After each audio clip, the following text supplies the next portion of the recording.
നമസ്കാരം. നിങ്ങൾ തിരഞ്ഞെടുത്തിരിക്കുന്ന ഈ ബുക്കിൻ്റെ പേര് 0 to 1. ഈ ബുക്കിൻ്റെ ഓഥർ പീറ്റർ തീൽ ആണ്. ഈ ബുക്കിൻ്റെ കോ റൈറ്റർ ബ്ലേക്ക് മാസ്റ്റേഴ്സ് ആണ്. പീറ്റർ തീൽ പ്രശസ്തനായ ഒരു സംരംഭകനും ബിസിനസ് ഇൻവെസ്റ്ററുമാണ്. മാത്രമല്ല പേപാൽ, പാലന്തർ ടെക്നോളജി, ഫൗണ്ടേഴ്സ് ഫണ്ട് എന്നിവയുടെ സ്ഥാപകനുമാണ്. ഫേസ്ബുക്ക് കമ്പനിയുടെ ആദ്യത്തെ ഔട്ട്സൈഡ് ഇൻവെസ്റ്ററാണ് പീറ്റർ തീൽ. പീറ്റർ തീൽ തീൽ ഫെലോഷിപ്പ് എന്നൊരു ഫൗണ്ടേഷൻ സ്ഥാപിച്ചിട്ടുണ്ട്.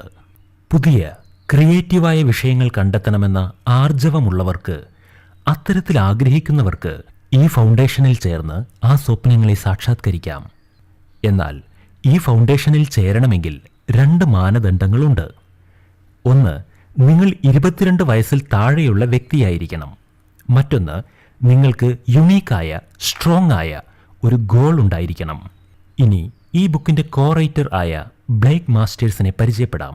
2012 സ്റ്റാൻഫോർഡ് യൂണിവേഴ്സിറ്റിയിൽ സ്റ്റാർട്ടപ്പ് എന്നൊരു കോഴ്സിനെ കുറിച്ച് തീൽ പറഞ്ഞു കൊടുക്കുമ്പോൾ അന്നവിടെ ഒരു വിദ്യാർത്ഥി അതീവ ശ്രദ്ധയോടെ എഴുതുന്നുണ്ടായിരുന്നു. അദ്ദേഹമാണ് ബ്ലേക്ക് മാസ്റ്റേഴ്സ്. അന്ന് ബ്ലേക്ക് മാസ്റ്റേഴ്സ് എഴുതിയ ആ നോട്ടുകളെ അടിസ്ഥാനമാക്കിക്കൊണ്ടാണ് പീറ്റർ തീൽ ഈ ബുക്ക് എഴുതിയിരിക്കുന്നത് തന്നെ. ശരി, ഈ ബുക്കിൻ്റെ ഇൻട്രൊഡക്ഷൻ നമുക്ക് നോക്കാം. നമുക്കെല്ലാവർക്കും ഒരു റോൾ മോഡൽ ഉണ്ടായിരിക്കുമല്ലേ? അവരെ കണ്ട് നമ്മൾ വളരെ ഇൻസ്പയർ ആയിട്ടുമുണ്ടാകും. ഉദാഹരണത്തിന്, മാർക്ക് സക്കർബർഗ് ഫേസ്ബുക്ക് സ്ഥാപിച്ചു. ആ ഫേസ്ബുക്ക് നിങ്ങൾ കണ്ട് അതിൽ നിന്ന് ഇൻസ്പയറായി അതുപോലെ മറ്റൊന്ന് നിർമ്മിച്ചെടുക്കണമെന്ന ആഗ്രഹം വന്നാൽ പോലും ആ ഫേസ്ബുക്കിനെ നിങ്ങൾ അതുപോലെ കോപ്പി ചെയ്യരുത്. എന്നാൽ അതിൽ നിന്നും ധാരാളം ഐഡിയകൾ സ്വന്തമാക്കാം. പ്ലാനിങ്ങിനായി ഇതുപോലെയുള്ള മോഡലുകൾ ഉപയോഗിക്കാം.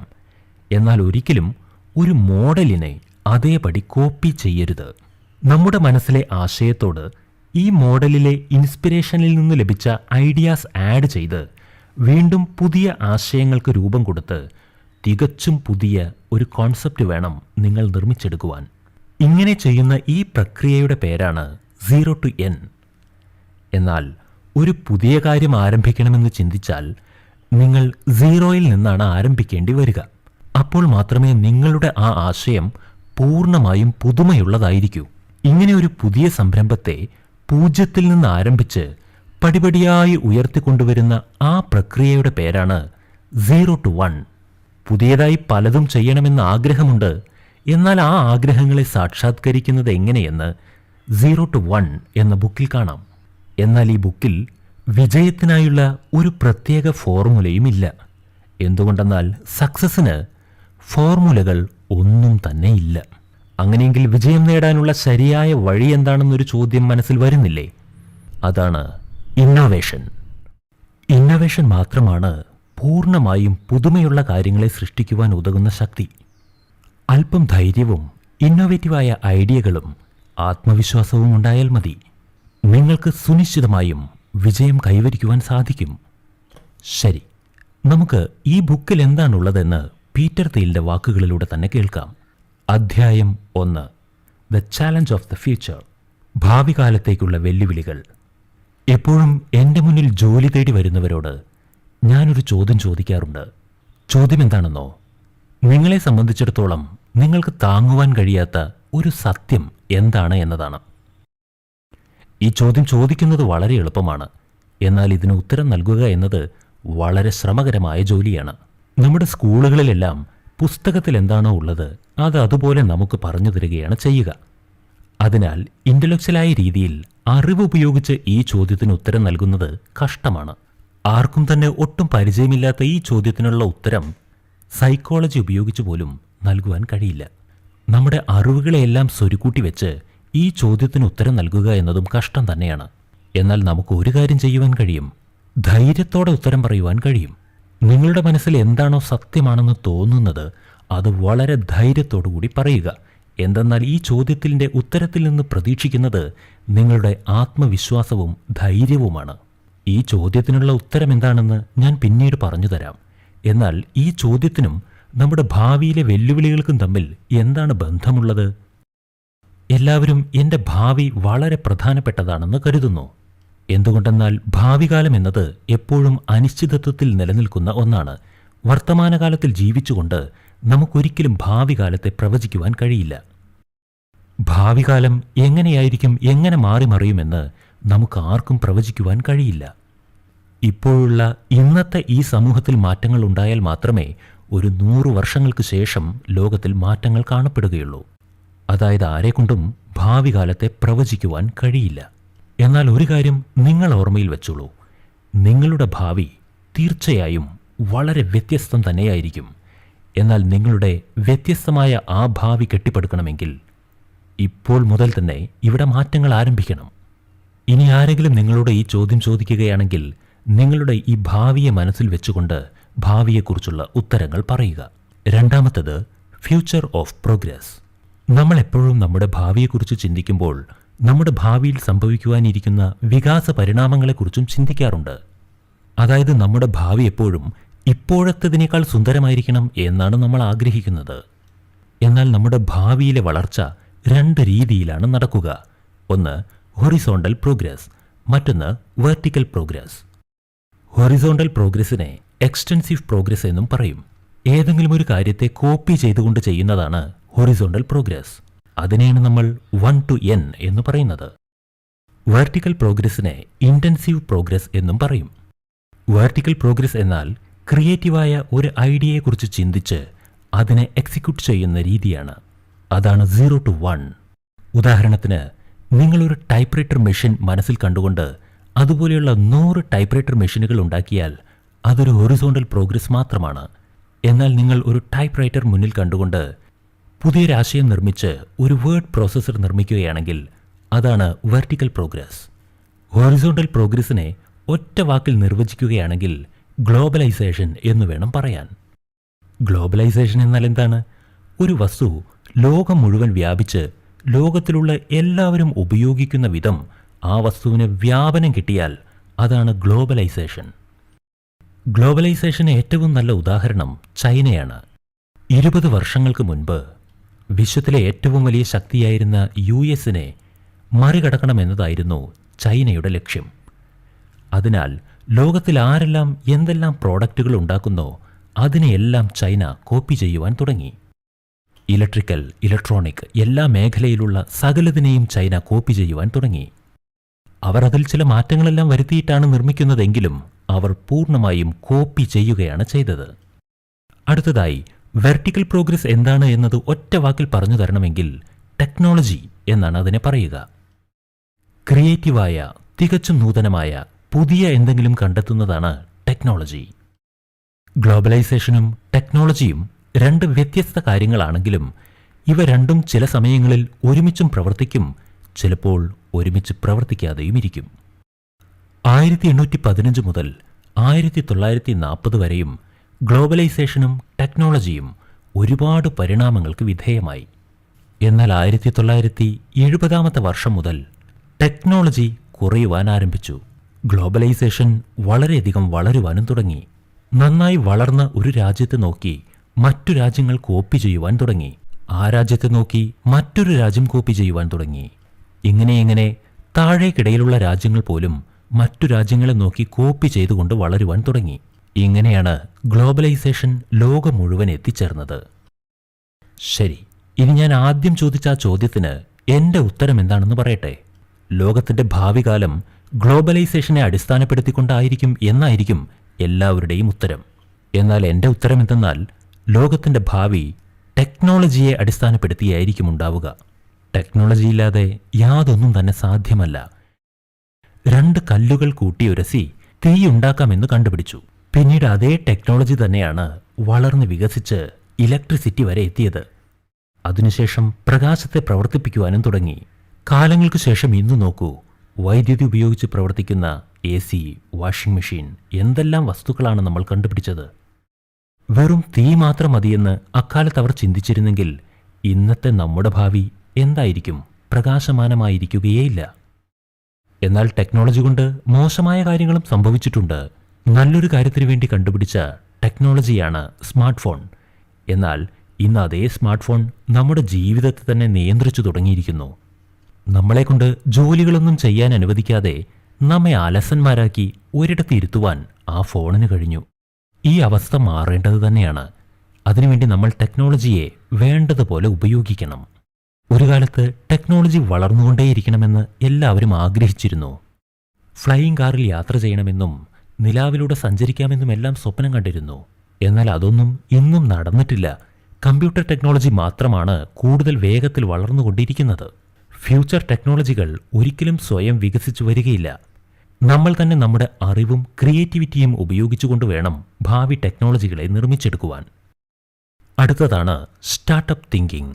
ഒരു പുതിയ കമ്പനിയുടെ ആദ്യത്തെ സ്റ്റെപ്പാണ് സ്റ്റാർട്ടപ്പ്. എന്തെങ്കിലും ഒരു പുതിയ ബിസിനസ് ആരംഭിക്കുവാൻ വേണ്ടി ഒരു പുതിയ കമ്പനി ആരംഭിക്കുന്ന പ്രക്രിയയാണ് സ്റ്റാർട്ടപ്പ് എന്നറിയപ്പെടുന്നത്. ഒരു സ്റ്റാർട്ടപ്പിന് ക്രിയേറ്റിവിറ്റി, ഇന്നൊവേഷൻ, ടെക്നോളജി ഇവ മൂന്നും വളരെയധികം പ്രാധാന്യമർഹിക്കുന്നു. എന്നാൽ വലിയ ഒരു ഓർഗനൈസേഷനിൽ ഒരൊറ്റ വ്യക്തിയുടെ കഴിവുകൾ ഉപയോഗിച്ചുകൊണ്ട് ഇത്തരത്തിലൊരു ആരംഭം ഉണ്ടാക്കുക എന്നത് വളരെ ബുദ്ധിമുട്ട് തന്നെയായിരിക്കും. അതുപോലെ തന്നെ ഒരു വ്യക്തിക്ക് ഒറ്റയ്ക്ക് ഒരിക്കലും ഒരു ഇൻഡസ്ട്രി നിർമ്മിക്കുവാനും സാധിക്കില്ല. അങ്ങനെയെങ്കിൽ നമ്മൾ എന്തു ചെയ്യും? അതിനുള്ള വഴിയാണ് സ്റ്റാർട്ടപ്പ്. ഈ സ്റ്റാർട്ടപ്പിന് വേണ്ടി ചെറിയൊരു ഗ്രൂപ്പ് ഉണ്ടായാൽ മതി. ഈ ചെറിയ ഗ്രൂപ്പിലുള്ളവർ എല്ലാവരും ചേർന്ന് ക്രിയേറ്റിവിറ്റി, ഇന്നൊവേഷൻ, ടെക്നോളജി എന്നീ 3 കാര്യങ്ങളെ കൃത്യമായി ഉപയോഗിച്ചാൽ സ്റ്റാർട്ടപ്പ് റെഡി. അവരുടെ സ്റ്റാർട്ടപ്പ് കമ്പനി വിജയകരമായി മുന്നോട്ട് പോവുക തന്നെ ചെയ്യും. ഇങ്ങനെയുള്ള സ്റ്റാർട്ടപ്പ് കമ്പനികൾ ഉപയോഗിച്ചുകൊണ്ടാണ് ലോകത്തിൽ വളരെ വലിയ പുതിയ കാര്യങ്ങൾ നടന്നിട്ടുള്ളത്. നിങ്ങളും ഇതുപോലെ നിങ്ങളുടെ ഇന്നൊവേഷനും ക്രിയേറ്റിവിറ്റിയും ഉപയോഗിച്ച് ലോകത്തിന് വളരെ ഉപകാരമുള്ള ടെക്നോളജികൾ സമ്മാനിക്കുന്നവരായി മാറുമെന്ന് എനിക്ക് വളരെ ഉറപ്പുണ്ട്. അധ്യായം 2. Party like it's 1999. 1999 എന്ന് പറയുമ്പോൾ തന്നെ നമ്മുടെ മനസ്സിലേക്ക് ഓടി വരുന്നത് ബിസിനസ് ആയിരിക്കും. എന്തുകൊണ്ടെന്നാൽ ഈ കാലത്തിലാണ് ബിസിനസ് സെക്ടർ വളരെ ഉയർന്ന തോതിൽ പ്രവർത്തിച്ചിരുന്നത്. അതേപോലെ തന്നെ ഈ കാലഘട്ടത്തിൽ തന്നെയാണ് പല ബിസിനസ്സുകളും ലാഭമില്ലാത്ത കാരണത്താൽ അടച്ചു പൂട്ടേണ്ടി വന്നതും. അതായത് ബിസിനസ് അതിൻ്റെ ഉയർന്ന നിലവാരത്തിൽ പ്രവർത്തിച്ചതും ബിസിനസ്സുകൾ തകർന്ന് തരിപ്പണമായതും ഇതേ സമയത്ത് തന്നെയാണ്. ബിസിനസ് ചെയ്യുന്നവർക്ക് ഒരു അന്ധവിശ്വാസമുണ്ട്. ഒരിക്കൽ തൻ്റെ ബിസിനസ് വിജയം കാണുകയാണെങ്കിൽ പിന്നീട് ആ വിജയം അതുപോലെ തന്നെ എന്നും ഉണ്ടായിരിക്കുമെന്ന് പൂർണ്ണമായും മൂഢന്മാരെ പോലെ അവർ ചിന്തിക്കുന്നു. ഇത്തരത്തിലുള്ള മൗഢ്യം നിറഞ്ഞ ആ വിശ്വാസത്തിൻ്റെ പേരാണ് കൺവെൻഷണൽ വിസ്ഡം. 1990കളിൽ ബിസിനസിൻ്റെ ഉന്നത വളർച്ചയ്ക്ക് ശേഷമുണ്ടായ പതനത്തെക്കുറിച്ചാണ് ഈ അധ്യായത്തിൽ നമ്മൾ കാണാൻ പോകുന്നത്. ബിസിനസ് ഒന്ന് താഴേക്ക് പോകുന്ന സമയത്ത് സംരംഭകർക്കും ഇൻവെസ്റ്റർമാർക്കും അവരുടെ മാനസിക നിലയെ എങ്ങനെ കാത്തുസൂക്ഷിക്കാൻ കഴിഞ്ഞു? അവരുടെ കൺവെൻഷണൽ വിസ്ഡം എങ്ങനെയുണ്ടായിരുന്നു? അവരുടെ മനസ്സ് തകർന്നോ? എന്തു ചെയ്തു അവർ? ഇതെല്ലാമാണ് ഈ അധ്യായത്തിൽ നമ്മൾ കാണാൻ പോകുന്നത്.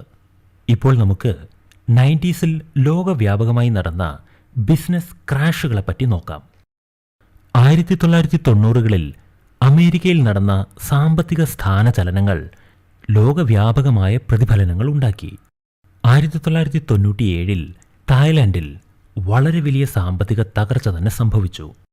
99ൽ യൂറോപ്യൻ യൂണിയൻ കറൻസിയായ യൂറോ ലോക സാമ്പത്തിക മേഖലയിൽ അവതരിപ്പിക്കപ്പെട്ടു. എന്നാൽ 2 വർഷത്തിനകം അതിൻ്റെ നിലവാരവും താഴേക്ക് പോയി. 1998-2000 ആണ്ടിൻ്റെ ഇടയിൽ നടന്ന വൻ ബിസിനസ് വീഴ്ചകളിൽ .com മാനിയയും ഉൾപ്പെടുന്നു. .com മാനിയ എന്താണെന്ന് നമുക്ക് വളരെ ഡീറ്റെയിൽ ആയി പഠിക്കേണ്ടി വരും. അതായത് .com മാനിയ 1998-2000. സംഗതികൾ വളരെ ചുരുക്കി പറഞ്ഞു തരാം. 1998ൽ ഗ്ലോബലൈസേഷൻ കാരണത്താൽ ലോക സാമ്പത്തിക വ്യവസ്ഥയും ബിസിനസ്സുകളും നിലനിർത്തി കൊണ്ടുപോവുക എന്നത് വളരെ ബുദ്ധിമുട്ടായ ഒരു കാര്യമായി മാറി. ഈ സമയത്താണ് ടെക്നോളജി ഗ്ലോബലൈസേഷനോട് കൈ കൊടുക്കുവാൻ തീരുമാനിച്ചത്. ആ ടെക്നോളജിയുടെ ഒരു ഭാഗമായിരുന്നു ഈ .com എന്നത്. നമ്മൾ കേട്ടിട്ടുള്ളത് www.com എന്നായിരിക്കും. ഈ .com അവതരിപ്പിക്കപ്പെട്ട സമയത്ത് ലോകം മുഴുവൻ വലിയ സ്വീകരണമായിരുന്നു .comന് ലഭിച്ചത്. എല്ലാ കമ്പനികളും, അത് ചെറുതായാലും വലുതായാലും എല്ലാ കമ്പനികളും എങ്ങനെയെങ്കിലുമൊക്കെ .comനെ സ്വന്തമാക്കുവാൻ വേണ്ടി ശ്രമിച്ചു. അതായത് അവരുടെ എല്ലാവരുടെയും കമ്പനിയുടെ പേരിനോടൊപ്പം അവർ .com എന്ന് ചേർക്കുവാൻ തുടങ്ങി. ഇങ്ങനെ .com ഇല്ലാത്ത കമ്പനികളില്ലാതെയായി. 1998 ആ വർഷങ്ങളിൽ .comനോടുള്ള മോഹം എല്ലായിടത്തും വളരെ വലിയ തോതിലായിരുന്നു. ചെറിയ ചെറിയ സ്റ്റാർട്ടപ്പ് കമ്പനികൾ പോലും .com എന്നത് സ്വന്തമാക്കുവാൻ വേണ്ടി വളരെയധികം ശ്രമിച്ചു. എന്നാൽ .comന് തുടക്കത്തിൽ കിട്ടിയ ആ സ്വീകാര്യതയും .comനോടുള്ള ആ മോഹവും അധികകാലം നീണ്ടുപോയില്ല എന്നതാണ് സത്യം. അതെങ്ങനെ സംഭവിച്ചു? .com എന്ന പേര് ചേർത്ത കമ്പനികൾക്കെല്ലാം തുടക്കത്തിൽ വളരെ വലിയ ലാഭം തന്നെയായിരുന്നു ഉണ്ടായിരുന്നത്. കമ്പനികളുടെ നിലവാരം തന്നെ മാറി മറിഞ്ഞു. എന്നാൽ മുന്നോട്ട് പോകവേ ഇൻ്റർനെറ്റിൽ മത്സരങ്ങൾ വർദ്ധിച്ചു വരുവാൻ തുടങ്ങി. അതിൻ്റെ ഫലമായി കമ്പനികൾക്ക് ലാഭവും കുറയുവാൻ തുടങ്ങി. അതായത് എത്രയധികം ഇൻ്റർനെറ്റിൽ മത്സരങ്ങൾ കൂടുന്നുവോ അതിൻ്റെ അതേ തോതിൽ ലാഭത്തിൽ ഒരു കുറവ് അനുഭവപ്പെട്ടു തുടങ്ങി. അങ്ങനെ എല്ലാ കമ്പനികളുടെയും സാമ്പത്തിക നിലവാരം താഴേക്ക് പോകുവാൻ തുടങ്ങി. കമ്പനികൾ പരാജയപ്പെട്ടു തുടങ്ങി. 2000 ആയപ്പോഴേക്കും സ്റ്റോക്ക് എക്സ്ചേഞ്ച് മേഖലയിൽ വളരെ വലിയ ക്രാഷ് ഉണ്ടായി. ആ സ്റ്റോക്ക് എക്സ്ചേഞ്ച് ക്രാഷ് കാരണം ഇൻ്റർനെറ്റിൽ വലിയ രീതിയിൽ ബിസിനസ് ചെയ്തിരുന്ന .com കമ്പനികളെല്ലാം താഴേക്ക് കൂപ്പുകുത്തി വീണു. ആർക്കും തടയാൻ കഴിയാതെ പെട്ടെന്ന് എല്ലാവരെയും മാറ്റിമറിച്ച ഈ സംഭവം .com ബോംബ് എന്നാണ് അറിയപ്പെടുന്നത് തന്നെ. ഇൻ്റർനെറ്റിലൂടെ ബിസിനസ് ചെയ്യുന്നത് വളരെ നല്ല കാര്യം തന്നെയാണ്. എന്നാൽ ഒരൊറ്റ സ്ട്രാറ്റജിയെ മാത്രം ആശ്രയിച്ചുകൊണ്ട് നമ്മൾ ഒരു കാര്യവും മുന്നോട്ട് കൊണ്ടുപോകരുത്. അതിനുള്ള തെളിവായിരുന്നു 2000 നടന്ന ഈ ബിസിനസ് തകർച്ച. ഏതൊരു ബിസിനസ് നമ്മൾ ചെയ്യുകയാണെങ്കിലും അതിന് ആപത്ത് ഘട്ടങ്ങളിൽ രക്ഷപ്പെടുത്തുവാൻ വേണ്ടിയുള്ള വിവിധ ഉപായങ്ങൾ നമ്മൾ കണ്ടെത്തി വച്ചിരിക്കണം.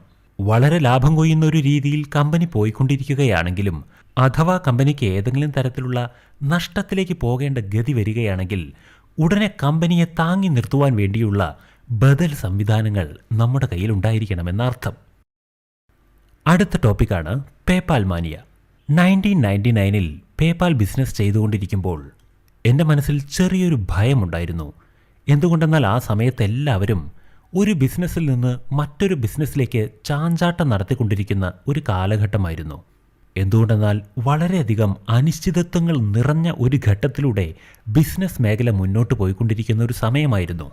ഈ സമയത്ത് ഞാൻ ആരംഭിക്കുന്ന ഈ പേപാൽ എന്ന പുതിയ ബിസിനസ് ഏത് ഗതിയിലേക്ക് പോകും, ഇത് വിജയിക്കുമോ, ഇങ്ങനെയുള്ള ഭയമെല്ലാം എനിക്കുണ്ടായിരുന്നു. പേപാൽ ബിസിനസ് കൊണ്ട് ഞാൻ ഉദ്ദേശിച്ചിരുന്നത് എന്തെന്നാൽ മനുഷ്യർ ഭൗതികമായ കറൻസി ഉപയോഗിക്കുന്നതിന് പകരം ഇൻ്റർനെറ്റ് കറൻസിയെ ഉപയോഗിച്ച് ശീലിക്കുക എന്നതായിരുന്നു. അതായത് ഇപ്പോഴെല്ലാവരും ഉപയോഗിക്കുന്നത് ഡോളറുകളാണ്. അതിന് പകരം ഇൻ്റർനെറ്റ് കറൻസി ഉപയോഗിച്ചുകൊണ്ടുള്ള ട്രാൻസാക്ഷൻസ് നടക്കണം. ഇൻ്റർനെറ്റ് ഉപയോഗിച്ചുകൊണ്ട് ഒരാളുടെ പണം മറ്റൊരാളുടെ കയ്യിലേക്ക് ട്രാൻസ്ഫർ ചെയ്യുവാൻ സാധിക്കുന്ന ഒരു നിലവാരത്തിലേക്ക് സമൂഹം മാറണം. എന്നാൽ ഇതിനുള്ള ഏറ്റവും വലിയ തടസ്സം എന്തായിരുന്നെന്നോ? ഇൻ്റർനെറ്റ് ഉപയോഗിച്ച് ധനത്തെ ഒരാളിൽ നിന്നും മറ്റൊരാളിലേക്ക് ട്രാൻസാക്ഷൻ ചെയ്യുക എന്നതിൽ എല്ലാവർക്കും അത്ര വിശ്വാസമുണ്ടായിരുന്നില്ല. എന്നെ ലോകം പെട്ടെന്നൊന്നും അംഗീകരിക്കുകയോ വിശ്വസിക്കുകയോ ചെയ്തില്ല. ഈ ഭയത്തിൽ നിന്ന് ആളുകളെ മുക്തമാക്കണ്ടേ, എങ്കിൽ മാത്രമേ എൻ്റെ ബിസിനസ് മുന്നോട്ട് പോവുകയുള്ളൂ. അതിനുവേണ്ടി ഞാനൊരു തന്ത്രമുണ്ടാക്കി. എല്ലാവർക്കും പേപാലിൽ ജോയിൻ ചെയ്യുന്നതിന് മുമ്പ് ഒരു ഓഫർ പ്രഖ്യാപിച്ചു. ആരാണോ പേപാലിൽ ജോയിൻ ചെയ്യുന്നത് അവർക്ക് $10 വെറുതെ നൽകുമെന്ന്. മാത്രമല്ല ആരെങ്കിലും മറ്റൊരാൾക്ക് വേണ്ടി പേപാൽ റെഫർ ചെയ്തു കൊടുക്കുകയാണെങ്കിൽ അവർക്കും $10 കൊടുക്കും. ഇങ്ങനെയുള്ള ഓഫറുകൾ പ്രഖ്യാപിച്ചു. ഈ ഓഫർ അനുവദിച്ചതോടുകൂടി പേപാൽ ഉപയോഗിച്ചുകൊണ്ട് മണി ട്രാൻസ്ഫർ ചെയ്യുവാൻ ഒരുപാട് പേർ രംഗത്ത് വന്നു. കസ്റ്റമർ ലൈഫ് ടൈം വാല്യൂവിനേക്കാൾ കൂടുതൽ കസ്റ്റമർ അക്വിസിഷൻ കോസ്റ്റ് കൂടുവാൻ തുടങ്ങി. എന്നാൽ ആ സമയത്ത് ഞങ്ങൾ $500 മില്യൺ വരേക്കുമാണ് ലാഭം കണ്ടുകൊണ്ടിരുന്നത്. 2000 മാർച്ച് മാസത്തിലെ ആ .com സ്ഫോടനത്തിന് മുമ്പുണ്ടായ ലാഭമാണ് ഈ പറഞ്ഞത്. ഇതിൽ നിന്ന് പഠിച്ചൊരു കാര്യം എന്തെന്നോ, ഒരുപാട് കാലത്തേക്ക് വേണ്ടി ഒരു ബിസിനസ് പ്ലാൻ ചെയ്യുന്നതിന് പകരം സമയാസമയങ്ങളിൽ ആവശ്യമായ കാലഘട്ടത്തിന് ഉതകുന്ന തരത്തിലുള്ള ബിസിനസ് മാറ്റി മാറ്റി ചെയ്തുകൊണ്ടിരിക്കുകയാണ് നല്ലത്. ശരി, ഈ .com മാനിയയിൽ നിന്നും പേപാൽ മാനിയയിൽ നിന്നും നമ്മൾക്ക് പഠിക്കേണ്ട പാഠങ്ങൾ എന്താണെന്ന് ഒന്ന് പരിശോധിച്ചു നോക്കിയാലോ? .com തകർച്ച സംഭവിച്ച സമയത്ത് ലോകത്തിലെ മുഴുവൻ ബിസിനസ്സുകളെയും അത് ബാധിക്കുകയുണ്ടായി. ഇതിലൂടെ ഭാവി അനിശ്ചിതത്വത്തിലേക്ക് പോകുമെന്നുള്ള ഒരു ഭയവും ഉണ്ടായി. അതിനാൽ അടുത്ത വർഷം എന്തു ചെയ്യും ഇങ്ങനെ പ്ലാൻ ചെയ്തുകൊണ്ടിരിക്കാതിരിക്കൂ. ഇക്കണോമിക്കൽ ലെവലിൽ ഈ നഷ്ടം സംഭവിച്ചതിനാൽ ആളുകളെല്ലാം റിയൽ എസ്റ്റേറ്റിലേക്ക് മാറിയൊരു കാലമായിരുന്നു അത്. എന്നാൽ റിയൽ എസ്റ്റേറ്റും പിന്നീട് നഷ്ടത്തിലേക്ക് പോകുവാൻ തുടങ്ങി. അതേപോലെ 2000 NASDAQ നാസ്ഡാക്ക് എന്ന പേരിൽ ഒരു പുതിയ സംരംഭം തുടക്കത്തിൽ 3 ആഴ്ച കൊണ്ട് തന്നെ അതിൻ്റെ ഏറ്റവും ഉയരങ്ങളിലേക്ക് കയറിപ്പോയി. എന്നാൽ 3 ആഴ്ചയ്ക്ക് ശേഷം അത് കൂപ്പുകുത്തി വീഴുവാൻ തുടങ്ങി. അതിനുശേഷം 2002 ഒക്ടോബറിൽ ആ സംരംഭം പൂർണ്ണമായും തകർന്നു പോവുക തന്നെ ചെയ്തു. ഇത്തരത്തിലുള്ള ദയനീയമായ സംഭവങ്ങൾ കഴിയുമ്പോൾ അതിൻ്റെ സംരംഭകരും ബിസിനസ് ഇൻവെസ്റ്റേഴ്സും എന്തെല്ലാം പാഠങ്ങൾ പഠിച്ചിട്ടുണ്ടാകും? നമുക്കൊന്ന് പരിശോധിച്ചു നോക്കാം, അല്ലേ? Lesson number 1, make incremental advances. Incremental changes വളരെ സുരക്ഷിതമാണെന്നാണ് ഇവിടെ പറയുന്നത്. ഒരുപാട് സമ്പാദിച്ചു കൂട്ടണമെന്ന് ആഗ്രഹിച്ചുകൊണ്ട് ഒരുപാട് സ്വപ്നങ്ങൾ കണ്ട് മുന്നോട്ട് പോയതുകൊണ്ടാണ് കമ്പനികൾ ഈ രീതിയിൽ മൂക്കുകുത്തി വീഴുന്നത്. അതിനാൽ ഇനി മുതൽ ചെറിയ ചെറിയ ചുവടുകൾ വെച്ച് വളരെ ചെറിയ ചെറിയ തോതിൽ വളർന്ന് വലുതാകുവാൻ വേണ്ടി പരിശ്രമം ചെയ്തുകൊണ്ടേയിരിക്കൂ. അതാണ് സുരക്ഷിതമായിട്ടുള്ള രീതി. Lesson number 2, stay lean and flexible. എല്ലാ കമ്പനികളും ലീൻ ആയിരിക്കണം. ബിസിനസ്സിൻ്റെ രീതിയിൽ ലീൻ എന്ന് പറഞ്ഞാൽ പ്ലാനിംഗ് ഇല്ലാത്ത അവസ്ഥയാണ് സൂചിപ്പിക്കുന്നത്. അതായത് വളരെ കാലത്തേക്ക് കൃത്യമായ പ്ലാനിങ്ങോട് കൂടി ഒരു ബിസിനസ്സും ചെയ്യരുത്.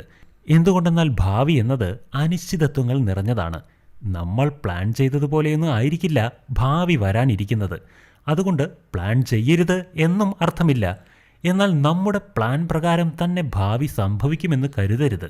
ഏതു നിമിഷവും മാറ്റിപ്പിടിക്കാവുന്ന ഒരു പ്ലാൻ ആയിരിക്കണം നമ്മുടെ കയ്യിലുള്ളത്. നമ്മുടെ നാളെയുള്ള ജീവിതം പോലും എങ്ങനെ ഉണ്ടാകുമെന്ന് നമുക്കറിയില്ല. പിന്നെ ഈ ബിസിനസ്സിൻ്റെ കാര്യത്തിൽ മാത്രം നമുക്കെങ്ങനെ ദീർഘകാലത്തേക്ക് പ്ലാൻ ചെയ്യുവാൻ കഴിയും? അതുകൊണ്ട് ദീർഘകാല പ്ലാനുകൾ കൊണ്ട് ബിസിനസ്സുകളൊന്നും ആരംഭിക്കാതെ അന്നുള്ള അതാത് സമയങ്ങളിലുള്ള പ്രയോറിറ്റിക്കനുസരിച്ച് ബിസിനസ്സിൻ്റെ സ്വഭാവങ്ങൾ മാറ്റിക്കൊണ്ടേയിരുന്നാൽ ബിസിനസ് വൻ വിജയത്തിലേക്ക് പോവുക തന്നെ ചെയ്യും. Lesson number 3, improve on the competition. അതായത് ഇടയ്ക്കിടെ നിങ്ങൾ ബിസിനസ് തന്ത്രങ്ങൾ മാറ്റിക്കൊണ്ടിരിക്കരുത്. പുതിയ പുതിയ ബിസിനസ്സുകൾ ആരംഭിച്ച് പരീക്ഷണം നടത്തിക്കൊണ്ടേയിരിക്കരുത്. ബിസിനസ് മേഖലയിൽ എപ്പോഴും വളരെ വലിയ മത്സരങ്ങൾ ഉണ്ടായിക്കൊണ്ടേയിരിക്കും. ഈ മത്സരങ്ങൾക്കിടയിൽ വിജയിക്കണമെങ്കിൽ നാം ചെയ്യേണ്ടത് നമ്മുടെ നിലവിലുള്ള ബിസിനസ്സിനെ മട്ടും ഭാവവും മാറ്റി മറ്റുള്ളവരുടെ ഇടയിൽ എപ്പോഴും മുന്നിലേക്ക് കൊണ്ടുവന്ന് നിർത്തുവാൻ വേണ്ടി മെച്ചപ്പെടുത്തിക്കൊണ്ടിരിക്കുക എന്നതാണ്. അതിന് പകരം ഒരു ബിസിനസ് ഉപേക്ഷിച്ച് മറ്റൊരു ബിസിനസ് തുടങ്ങുക, പിന്നെ അതുപേക്ഷിച്ച് വീണ്ടും വേറൊന്ന് തുടങ്ങുക. ഇങ്ങനെ ബിസിനസ് വീണ്ടും വീണ്ടും തുടങ്ങുന്നതിലൂടെ നാം നഷ്ടത്തിലേക്ക് തന്നെ പോവുകയാണ് ചെയ്യുക. അതിന് പകരമായി നിലവിലുള്ള നമ്മുടെ ബിസിനസ്സിനെ മെച്ചപ്പെടുത്തുവാനുള്ള തന്ത്രങ്ങൾ ആവിഷ്കരിക്കുകയാണ് വേണ്ടത്. Lesson number 4, focus on product not on sale. ബിസിനസ്സിൽ ഉൽപ്പന്നത്തിനാണോ പ്രസക്തി കൂടുതൽ അതോ വിപണനത്തിനാണോ പ്രസക്തി കൂടുതൽ? ഈ ചോദ്യം ചോദിക്കുകയാണെങ്കിൽ ഉൽപ്പന്നത്തിനാണ് പ്രസക്തി എന്ന് പറയേണ്ടി വരും. നിങ്ങളുടെ ഉൽപ്പന്നം ശരിയല്ല എങ്കിൽ നിങ്ങൾ എത്ര തന്നെ വിപണനത്തിനായുള്ള തന്ത്രങ്ങൾ മെനഞ്ഞാലും നിങ്ങളുടെ ഉൽപ്പന്നം ഒരിക്കലും ആരും സ്വീകരിക്കില്ല. അതുകൊണ്ട് നമ്മുടെ ഉൽപ്പന്നം എങ്ങനെയുള്ളതായിരിക്കണം എന്നതിനെക്കുറിച്ച് കൂടുതൽ ചിന്തിക്കൂ. അതെങ്ങനെ വിറ്റഴിക്കുമെന്നതിനെക്കുറിച്ച് അത്രയൊന്നും ചിന്തിക്കണ്ട. നിങ്ങളുടെ ഉൽപ്പന്നം മികവുറ്റതാവുകയാണെങ്കിൽ അതിൻ്റെ വിപണനം വളരെ എളുപ്പം തന്നെയായിരിക്കും.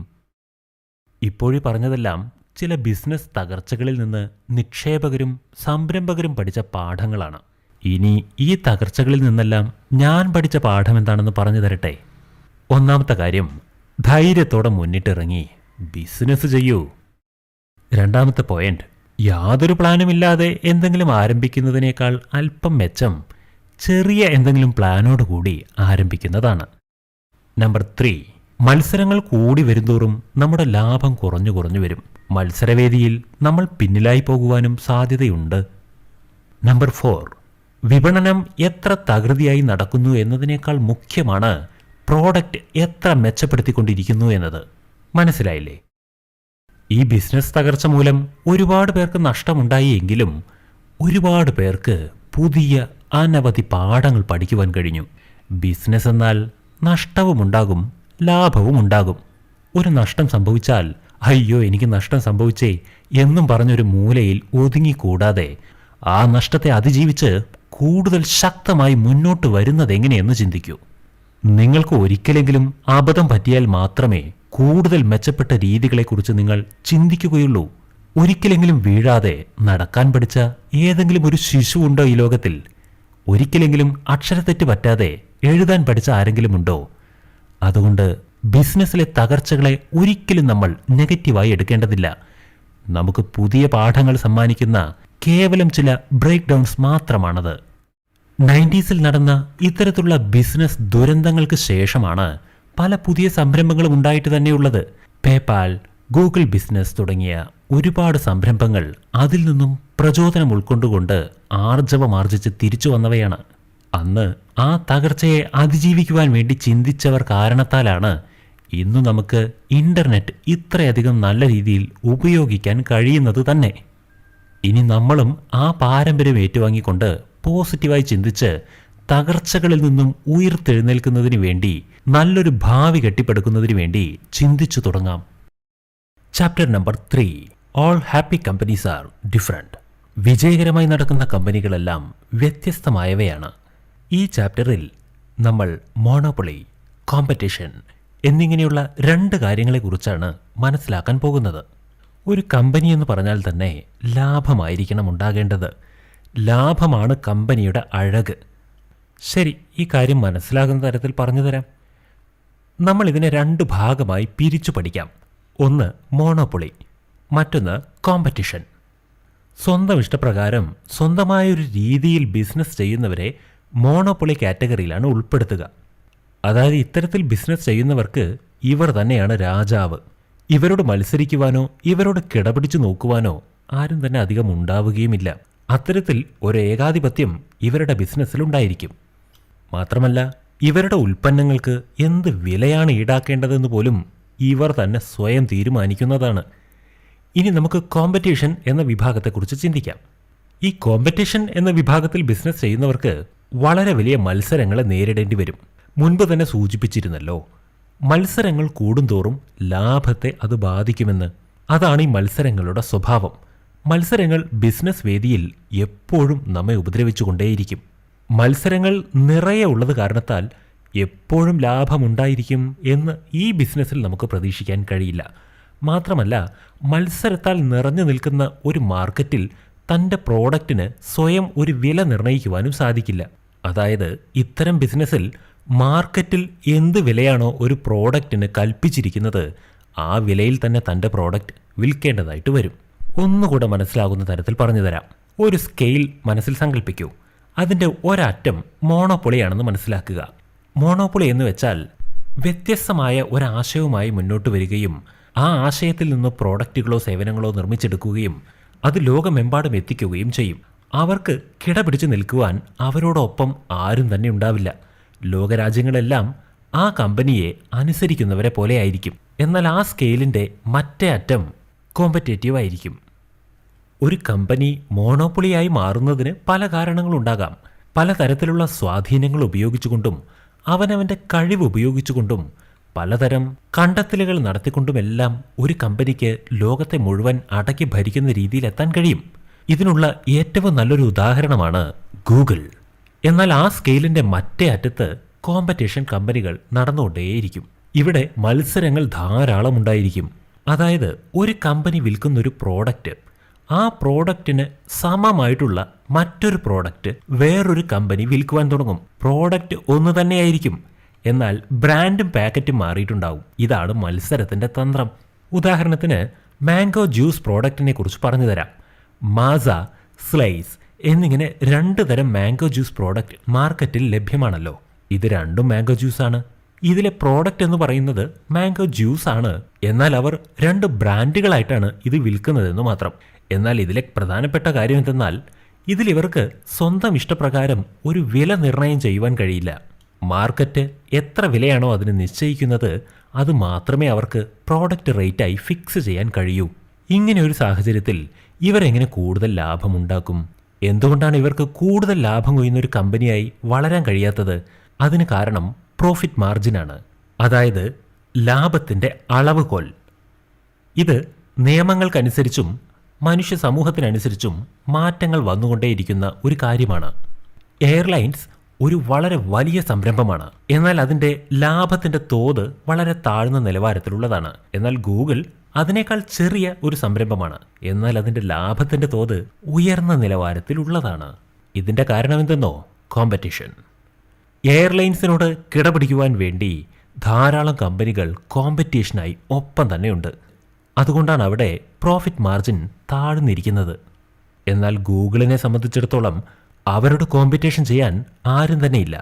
അതുകൊണ്ടാണ് അവരുടെ പ്രോഫിറ്റ് മാർജിൻ ഉയർന്നു തന്നെ നിൽക്കുന്നത്. ഇപ്പം മനസ്സിലായില്ലേ മോണോപ്പൊളി കമ്പനികൾക്ക് എന്തുകൊണ്ടാണ് കൂടുതൽ ലാഭം കിട്ടുന്നതെന്ന്? ഇനി നിങ്ങളുടെ കമ്പനിയും ഒരു മോണോപ്പൊളി കമ്പനി ആയാൽ മാത്രമേ നിങ്ങൾ വിചാരിക്കുന്ന അത്ര ലാഭം നിങ്ങൾക്കുണ്ടാക്കുവാൻ കഴിയൂ.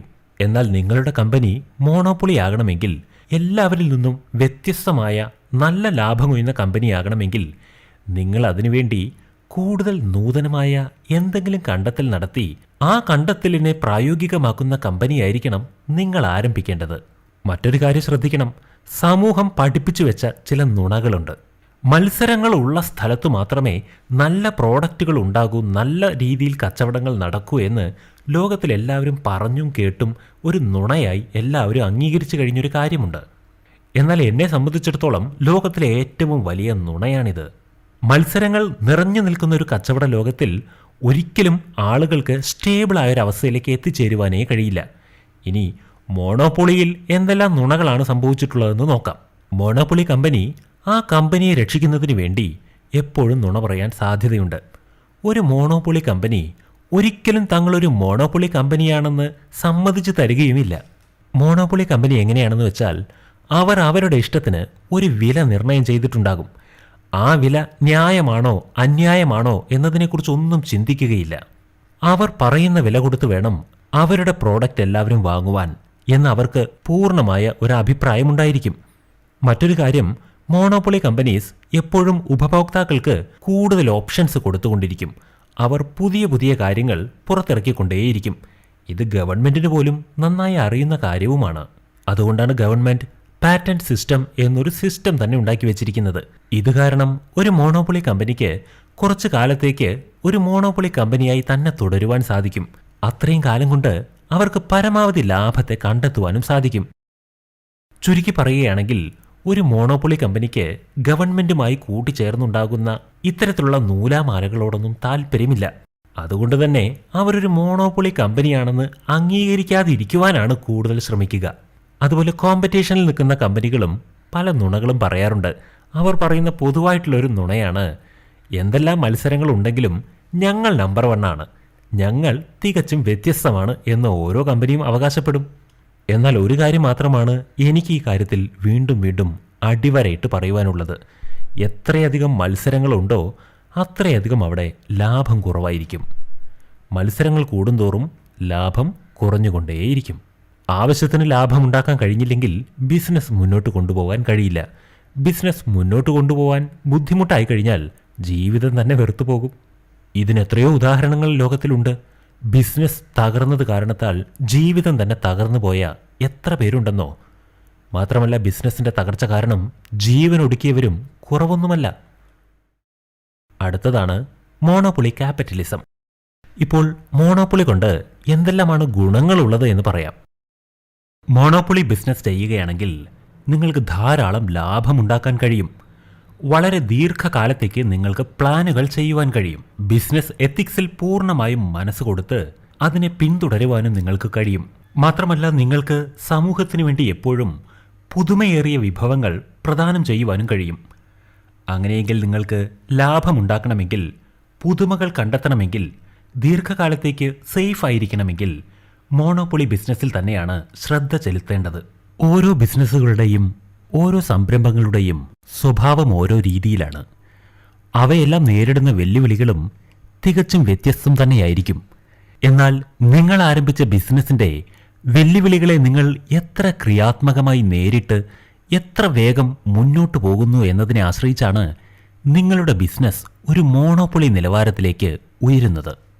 എന്നാൽ ബിസിനസ് ഫീൽഡിലെ ചാലഞ്ചുകളോട് പടപൊരുതി വിജയിക്കുവാൻ സാമർഥ്യം കാണിക്കാതെ ഇരിക്കുകയാണെങ്കിൽ ആ ബിസിനസ് വേഗം തന്നെ തകർന്നു പോവുകയും ചെയ്യുന്നു. Chapter number 4, the ideology of competition. മത്സരത്തിന്റെ സിദ്ധാന്തം. ക്രിയേറ്റീവ് മോണോപ്പൊളി എന്നാൽ അർത്ഥം പുതിയതായി എന്തെങ്കിലും കണ്ടെത്തി അത് വിപണിയിലിറക്കി അതിലൂടെ ലാഭമുണ്ടാക്കുക എന്നതാണ്. എന്നാൽ കോമ്പറ്റീഷൻ ബിസിനസ് ഫീൽഡിൽ അത്തരത്തിൽ ലാഭമൊന്നും ഉണ്ടാവുക തന്നെയില്ല. എന്നാൽ ഒരിക്കൽ കളത്തിലേക്ക് ഇറങ്ങിയാൽ പിന്നെ മത്സരിച്ച് ജയിച്ചേ അടങ്ങാവൂ എന്ന് നമ്മൾ കേട്ടിട്ടുണ്ടല്ലോ. എന്തിനേറെ പറയുന്നു, ചെറുപ്രായം മുതൽ ഇതുവരെയും നമ്മൾ ജീവിതത്തിൻ്റെ ഓരോ സ്റ്റേജിലും മത്സരിച്ച് വിജയിച്ച് തന്നെയാണ് മുന്നോട്ട് വന്നത്. ചെറിയ കുട്ടിയായിരിക്കുമ്പോൾ തന്നെ അച്ഛനമ്മമാരോട് തന്നെ നമ്മൾ എത്ര മത്സരിച്ചു. പഠിക്കുന്ന പ്രായത്തിലും ഓരോ വർഷവും നമ്മൾ പരീക്ഷ എഴുതുന്നത് ഒരു മത്സരമായിരുന്നില്ലേ? 1-ാം നമ്പർ വിദ്യാർത്ഥിയാകുവാൻ വേണ്ടി നമ്മൾ എത്ര മത്സരിച്ചു. അതുപോലെ തന്നെ കല, കായിക മേഖലകളിലെല്ലാം എത്രയെത്ര മത്സര ഇനങ്ങളിലാണ് നമ്മൾ പങ്കെടുത്തത്. എല്ലായിടത്തും മത്സരിച്ച് ഒന്നാമനായി മാറി മുന്നോട്ട് പോവുക എന്നത് തന്നെയായിരുന്നു ചെറുപ്പം മുതൽ നമ്മൾ പഠിച്ചു വന്നത്. കോളേജിലൊരു എൻട്രൻസ് സീറ്റ് കിട്ടുവാൻ വേണ്ടി എത്ര മത്സരം നടത്തി. യൂണിവേഴ്സിറ്റിയിൽ ചേരുവാൻ വേണ്ടിയും മത്സരം നടത്തിയിട്ടുണ്ടാകും. ജോലിക്ക് വേണ്ടി ഇൻ്റർവ്യൂവിലാണെങ്കിലും മത്സരിച്ച് മുന്നേറാൻ നമ്മൾ ആഗ്രഹിക്കുന്നു.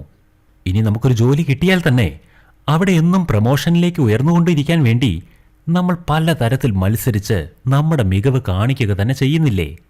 ഇങ്ങനെ എല്ലായിടത്തും മത്സരിച്ച് തന്നെയാണ് നമ്മൾ മുന്നേറേണ്ടത് എന്ന് ചെറുപ്പം മുതലേ നമ്മളെ പഠിപ്പിച്ചു വച്ചിരിക്കുകയാണ്. എന്തുകൊണ്ടെന്നാൽ നമ്മുടെ വിദ്യാഭ്യാസ സമ്പ്രദായം മുഴുവൻ മറ്റുള്ളവരോട് മത്സരിച്ച് ജയിക്കുന്ന രീതിയിൽ ഒരു മാനസികാവസ്ഥ സെറ്റ് ചെയ്യുന്ന തരത്തിലാണ് ഡിസൈൻ ചെയ്യപ്പെട്ടിരിക്കുന്നത്. ഞാനും നിങ്ങളെപ്പോലെ തന്നെ ചെറുപ്പം മുതൽ എല്ലാ കാര്യത്തിലും ഈ മത്സര ബുദ്ധിയോടുകൂടെ സമീപിച്ചൊരു വ്യക്തി തന്നെയാണ്. ഒരു ലോ സ്റ്റുഡൻ്റായി മാറി എൻ്റെ മാർഗത്തിലൂടെ മുന്നേറുവാൻ വേണ്ടി ഞാൻ ജീവിതത്തിൽ ഒരുപാട് മത്സരങ്ങളിൽ പങ്കെടുത്തിട്ടുണ്ട്. അങ്ങനെ എന്തെല്ലാം മത്സരിച്ച് മുന്നേറിയിട്ടും എനിക്ക് നല്ലൊരു ജോലി തരപ്പെട്ടേയില്ല. ഒരുപക്ഷെ എനിക്ക് നല്ലൊരു ജോലി കിട്ടിയിരുന്നെങ്കിൽ എനിക്കതിൻ്റെ വരുമാനം കിട്ടുക തന്നെ ചെയ്യും. എന്നാൽ അത്രയും വരുമാനം ഉണ്ടാക്കുവാൻ വേണ്ടി ഞാൻ എൻ്റെ ജീവിതം തന്നെ ഹോമിക്കേണ്ടി വരുമെന്ന് മാത്രം. ഒരുപാട് കഷ്ടപ്പെട്ടാണ് ഞാൻ പഠിച്ചത്. എൻ്റെ കൂട്ടുകാരെ എല്ലാം പിന്തള്ളിക്കൊണ്ട് മുന്നേറി മത്സരിച്ച് ഞാൻ ഒന്നാമനാവുകയും ചെയ്തു. എന്നിട്ടും ഞാൻ ആഗ്രഹിച്ചതുപോലെ ഒരു ജോലി എനിക്ക് കിട്ടുകയും ചെയ്തില്ല. എന്നാൽ ഞാൻ സ്വന്തമായി ഒരു ബിസിനസ് തുടങ്ങുവാൻ തന്നെ തീരുമാനിച്ചു. എന്നാൽ ആ കാര്യത്തിൽ ഞാൻ വിജയിക്കുകയാണുണ്ടായത്. വളരെ വിജയത്തോടുകൂടി ഞാൻ പ്രയത്നം തുടരുകയും ചെയ്തു. അടുത്തതാണ് വാർ ആൻഡ് പീസ്, യുദ്ധവും ശാന്തിയും. സാധാരണയായി ബിസിനസ്സിനെ ഒരു യുദ്ധം എന്നാണ് വിശേഷിപ്പിക്കുന്നത്. എന്നാൽ വാസ്തവത്തിൽ ബിസിനസ്സിലെ ഈ മത്സരം തന്നെയാണ് യഥാർത്ഥ യുദ്ധം. ദ ആർട്ട് ഓഫ് വാർ എന്ന പുസ്തകത്തിൽ വിജയത്തിന് വേണ്ടിയുള്ള ഒരുപാട് സ്ട്രാറ്റജികളുണ്ട് എന്ന് MBA പഠിച്ചവരെല്ലാവരും പറയുന്നു. ഈ ബുക്കിൻ്റെ പേരിൽ പോലും വാർ എന്ന് എഴുതിയിട്ടുണ്ടല്ലോ. ശരി, മത്സരത്തിൻ്റെയും യുദ്ധത്തിൻ്റെയും ഇടയിലുള്ള ആ സാമ്യതകളെക്കുറിച്ച് നമുക്കൊന്ന് ചിന്തിച്ചാലോ? ഒരു യുദ്ധത്തിനും ഒരു മത്സരത്തിനും തമ്മിൽ എന്തെല്ലാം ബന്ധങ്ങളുണ്ട്, എത്ര വ്യത്യാസങ്ങളുണ്ട് എന്നെല്ലാം നമുക്ക് നോക്കാം. ആദ്യമായി, സാധാരണ ജനങ്ങൾ തമ്മിൽ എന്തിനാണ് മത്സരിക്കുന്നത്? ഇതിന് 2 തരത്തിൽ ഉത്തരം പറയാം. ഒന്ന് മാർക്സ് മോഡൽ, മറ്റൊന്ന് ഷേക്സ്പിയർ മോഡൽ. മാർക്സ് മോഡലിൽ മാർക്സ് എന്താണ് പറയുന്നതെന്ന് നോക്കാം. സമൂഹത്തിലെ ഓരോ വ്യക്തികൾക്കും ഓരോ വിശേഷതകൾ ഉണ്ടായിരിക്കും. എല്ലാവർക്കും വ്യത്യസ്തമായ ലക്ഷ്യങ്ങളും ഉണ്ടായിരിക്കും. ഈ കാരണം കൊണ്ടാണ് എല്ലാവരും പരസ്പരം മത്സരിച്ചു കൊണ്ടിരിക്കുന്നത് എന്നാണ് മാർക്സ് മോഡലിലുള്ള ഉത്തരം. എന്നാൽ ഷേക്സ്പിയർ മോഡലിലുള്ള ഉത്തരം എന്തെന്നാൽ, സമൂഹത്തിൽ ജനങ്ങളെല്ലാവരും ചില കാര്യങ്ങളിൽ ഒരേപോലെ ഇരിക്കുന്നവരാണ്. ഒരേപോലെയുള്ളത് കാരണത്താലാണ് അവർക്ക് പരസ്പരം മത്സരിക്കേണ്ടി വരുന്നത്. മത്സരിക്കുവാൻ പ്രത്യേകിച്ച് കാരണങ്ങളൊന്നുമില്ലെങ്കിൽ പോലും എല്ലാവരും യാന്ത്രികമായൊരു മത്സരത്തിൽ പെട്ടുപോവുകയാണ്. ഇതാണ് ഷേക്സ്പിയർ നൽകുന്ന ഉത്തരം. ഇത് ബിസിനസിൻ്റെ കാര്യത്തിൽ വരുമ്പോൾ ഷേക്സ്പിയറിൻ്റെ വാക്കുകൾക്കാണ് ഇവിടെ മൂല്യം കൂടുന്നത്. ഗൂഗിളിനും മൈക്രോസോഫ്റ്റിനുമിടയിൽ എപ്പോഴും ഒരു മത്സരം നടക്കുന്നുണ്ട്. എന്തുകൊണ്ടെന്നാൽ അവർ ഏകദേശം തുല്യ ശക്തികളാണ്. ഞങ്ങളിൽ ആരാണ് കൂടുതൽ കേമന്മാർ എന്ന് തെളിയിക്കുവാൻ വേണ്ടി അവർക്ക് എപ്പോഴും മത്സരം നടത്തിക്കൊണ്ടിരിക്കേണ്ടി വരും. പക്ഷേ ഇവർ ഇങ്ങനെ മത്സരിച്ചു കൊണ്ടിരിക്കുന്നതിനിടയിൽ ആപ്പിൾ എന്നൊരു കമ്പനി കയറി വന്ന് ലോകത്തിൻ്റെ പകുതി സ്ഥാനവും സ്വന്തമാക്കി കഴിഞ്ഞു. എന്നിട്ടിപ്പോൾ നഷ്ടമാർക്കുണ്ടായി? മത്സരിച്ചവർക്കുണ്ടായി. അതാണ് മത്സരത്തിൻ്റെ പ്രശ്നം. നിങ്ങളുടെ യഥാർത്ഥ ലക്ഷ്യത്തിൽ നിന്നും ഈ മത്സര ബുദ്ധി നിങ്ങളെ പിന്തിരിപ്പിക്കും. നിങ്ങൾ ശരിക്കും എന്താണ് ചെയ്യേണ്ടതെന്നുള്ളതിൽ നിന്നും നിങ്ങളുടെ ശ്രദ്ധയെ ഈ മത്സര ബുദ്ധി തിരിച്ചു കളയും. ഇതാണ് മത്സരത്തിൻ്റെ പ്രശ്നം. നിങ്ങളുടെ ഉള്ളിലുള്ള അപാരമായ ശക്തിയെ പൂർണ്ണമായി ഉപയോഗിക്കുവാൻ നിങ്ങളെ സമ്മതിക്കാത്ത വിധം ഈ മത്സര ബുദ്ധി നിങ്ങളുടെ ശ്രദ്ധയെ അങ്ങോട്ടും ഇങ്ങോട്ടും തിരിപ്പിക്കും. 1990s ഓൺലൈൻ പെറ്റ് ഷോപ്പുകളുടെ ഇടയിൽ വലിയ മത്സരം തന്നെ നടന്നു. pets.com, petopia.com, petstore.com ഇങ്ങനെ പലതരത്തിലുള്ള സംരംഭങ്ങൾ പെട്ടെന്ന് തന്നെ വളർന്നു വന്നു. പിന്നീട് ഇതിൽ ആരാണ് ഏറ്റവും വലിയ സംരംഭകർ, ആരുടെ കമ്പനിയാണ് ഏറ്റവും മികച്ചത്, ഈ കാര്യം തീരുമാനത്തിലാകുവാൻ വേണ്ടി അവർ തമ്മിൽ വളരെ വലിയ മത്സരവും നടന്നു. എന്നാൽ ഇവർ ഈ മത്സരത്തിൻ്റെ ഇടയിൽ ഒരു കാര്യം തിരിച്ചറിഞ്ഞില്ല. ഓൺലൈനിലൂടെ പെറ്റ്സിനെ വിൽക്കുന്ന മാർക്കറ്റ് പൂർണ്ണമായും ഇടിഞ്ഞു കഴിഞ്ഞിരുന്നു എന്ന്. പരസ്പരം മത്സരിക്കുന്നതിൻ്റെ ഇടയിൽ ആ ബിസിനസ് മേഖല തന്നെ തകർന്നു പോയത് അറിയാത്തതിനാൽ ഇവരുടെ എല്ലാവരുടെയും കമ്പനികൾ വൻ നഷ്ടത്തോടുകൂടെ നിർത്തിവെക്കേണ്ടതായിട്ട് വന്നു. ഇപ്പോൾ മനസ്സിലാവുന്നുണ്ടോ എന്തിനാണ് മത്സരിക്കാതെ ബിസിനസ് ചെയ്യൂ എന്ന് പറയുന്നത് എന്ന്? ചില സമയത്തെല്ലാം കോമ്പറ്റീഷൻ ഇല്ലാതെ നിങ്ങൾക്ക് ബിസിനസ് ചെയ്യണമെങ്കിൽ നിങ്ങളോട് കോമ്പറ്റീറ്റീവായി നിൽക്കുന്ന ആളെ നിങ്ങൾ പാർട്ട്ണറാക്കി മാറ്റേണ്ടി വരും. അതായത് നിങ്ങളുടെ ശത്രുവിനെ നിങ്ങൾ മിത്രമാക്കി മാറ്റേണ്ടി വരും.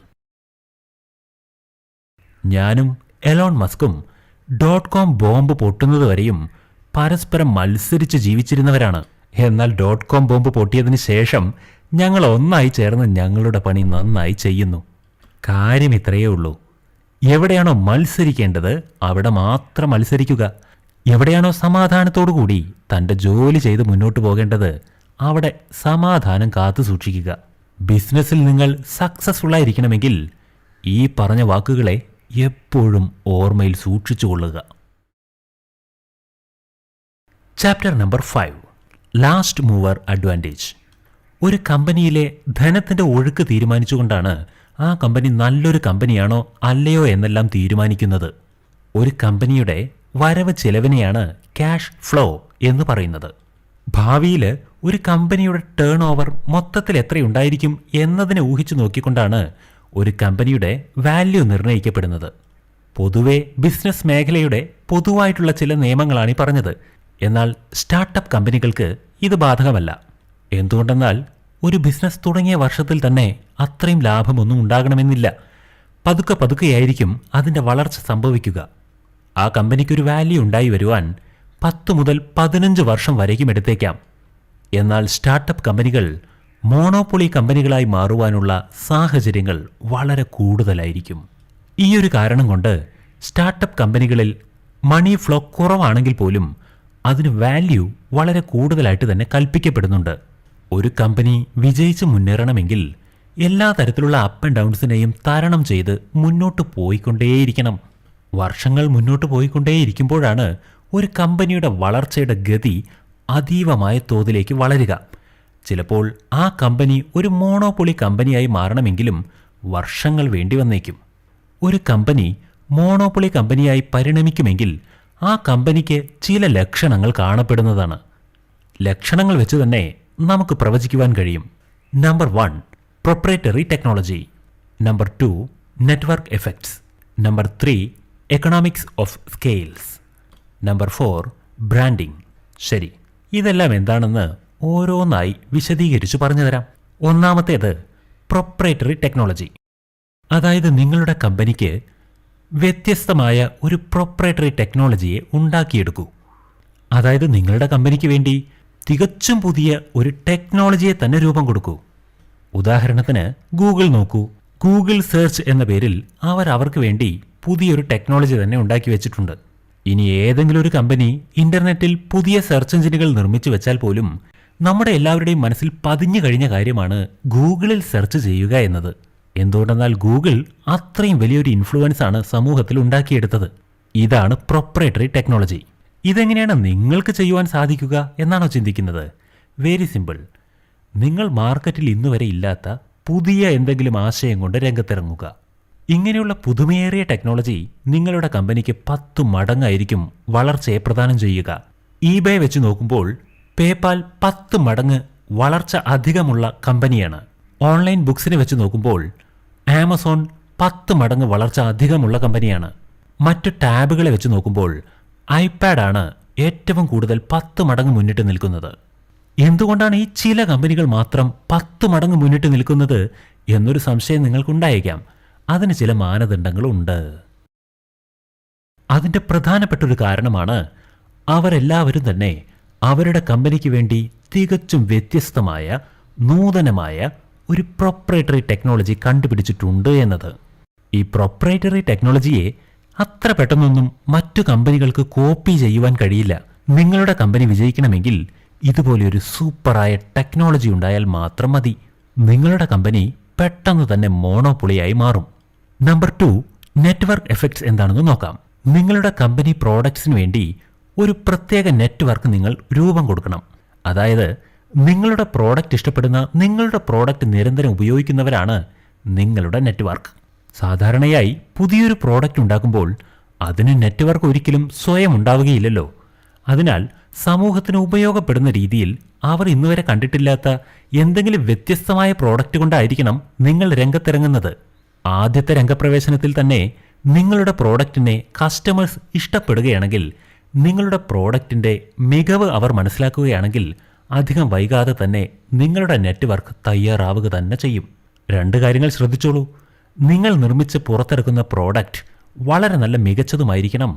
അത് ജനങ്ങൾക്ക് നിത്യോപയോഗത്തിൽ വരുന്നതുമായിരിക്കണം. ആളുകൾ നിങ്ങളുടെ പ്രോഡക്റ്റ് കൂടുതലായി ഉപയോഗിക്കുവാൻ, വാങ്ങുവാനെല്ലാം തുടങ്ങുമ്പോൾ നിങ്ങളുടെ നെറ്റ്വർക്ക് എഫക്റ്റ് മുന്നേറുക തന്നെ ചെയ്യും. നെറ്റ്വർക്ക് ഇഫക്റ്റ് കാരണത്താൽ നിങ്ങളുടെ പ്രോഡക്റ്റിന് കൂടുതൽ റീച്ച് ലഭിക്കും.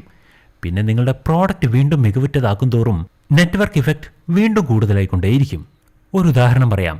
ഫേസ്ബുക്ക് നിർമ്മിച്ച ആ കാലഘട്ടത്തിൽ ഹാർവാർഡ് സ്റ്റുഡൻസ് മാത്രമാണ് ഈ ഫേസ്ബുക്ക് ഉപയോഗിക്കുന്ന ഉപഭോക്താക്കളായി ഉണ്ടായിരുന്നത്. എന്നാൽ ഇന്ന് നോക്കൂ, ഈ ലോകത്തിൽ ഫേസ്ബുക്ക് ഉപയോഗിക്കാത്തവരായ ആരും തന്നെയില്ല. നെറ്റ്വർക്ക് എഫക്റ്റ് എന്താണെന്ന് ഈ ഉദാഹരണത്തിൽ നിന്നും നിങ്ങൾക്ക് മനസ്സിലായിട്ടുണ്ടാവുമല്ലേ? Number 3, economics of scale. Economic scale എന്ന് പറയുന്നത് ഒരു കമ്പനിയുടെ കോസ്റ്റ് അഡ്വാൻറ്റേജിനെ സൂചിപ്പിക്കുന്ന കാര്യമാണ്. മനസ്സിലായില്ലയോ? മനസ്സിലാകുന്ന പോലെ പറഞ്ഞു തരാം.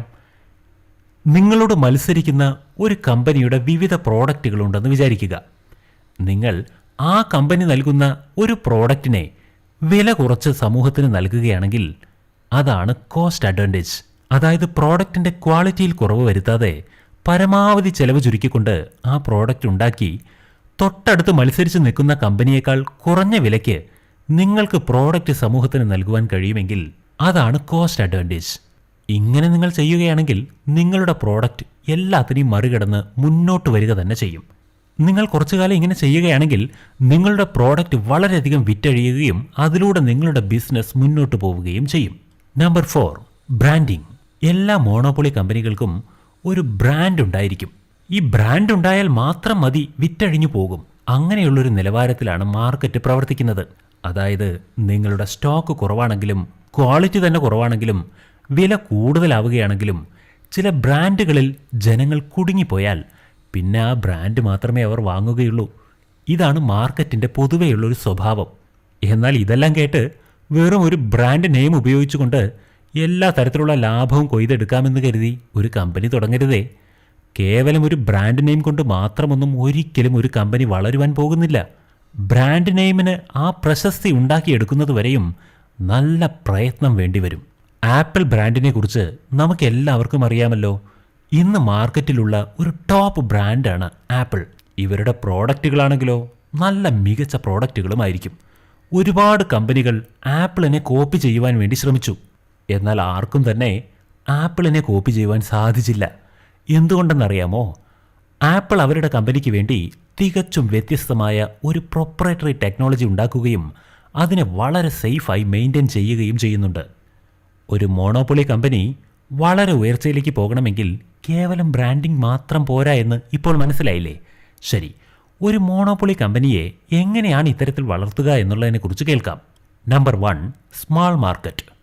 അതായത് നിങ്ങൾ പുതിയതായൊരു ബിസിനസ് ആരംഭിക്കുമ്പോൾ ചെറിയ ലക്ഷ്യങ്ങൾ കണ്ടുകൊണ്ട് വേണം ബിസിനസ് ആരംഭിക്കുവാൻ. ഇതിനെ നീഷ് മാർക്കറ്റ് എന്നും പറയും. ഒരു ഉദാഹരണം പറയട്ടെ. നിങ്ങൾ ഒരു ഷൂസിൻ്റെ കമ്പനി ആരംഭിക്കുകയാണെങ്കിൽ അതിൽ സ്ത്രീകൾക്ക് വേണ്ടിയുള്ള ഷൂസ് എന്ന് പറഞ്ഞ് ഒരു പ്രത്യേക വിഭാഗം ആരംഭിക്കുക. അതിലും ഫോർമൽ ഷൂസ്, കൂൾ ഷൂസ് എന്നെല്ലാം പറഞ്ഞ് വിഭാഗങ്ങളുണ്ടല്ലോ. ഇത്തരത്തിൽ പ്രത്യേകമായിരിക്കുന്ന ചെറിയ ഫോക്കസുകളെ കണ്ണിൽ കണ്ടുകൊണ്ട് അതിൽ ബിസിനസ് ആരംഭിക്കുന്നതാണ് niche marketing. Number 2, scaling up. ചെറിയതായി ആരംഭിച്ച നിങ്ങളുടെ ബിസിനസ്സിനെ കുറച്ചായി വ്യാപിപ്പിക്കുന്ന രീതിയാണിത്. ഇതിനെയാണ് സ്കെയിലിംഗ് അപ്പ് എന്ന് പറയുന്നത്. ഒരു ഉദാഹരണം പറയാം. ആമസോൺ എന്നത് മുൻപ് ഓൺലൈനിൽ പുസ്തകങ്ങൾ വാങ്ങുന്നതിന് വേണ്ടിയുള്ള ഒരു ആപ്പായിരുന്നു. എന്നാൽ ഇന്ന് നോക്കൂ, ഭക്ഷണ പദാർത്ഥങ്ങൾ, വീട്ടുസാമഗ്രികൾ എല്ലാം വാങ്ങിക്കാൻ കഴിയുന്ന ഏറ്റവും വലിയൊരു ആപ്പായി മാറിക്കഴിഞ്ഞു. Number 3, don't disrupt. പഴയ ടെക്നോളജിക്ക് പകരം പുതിയ ടെക്നോളജി കൊണ്ടുവരുന്നതാണ് ഡിസ്റപ്ഷൻ എന്ന് പറയുന്നത്.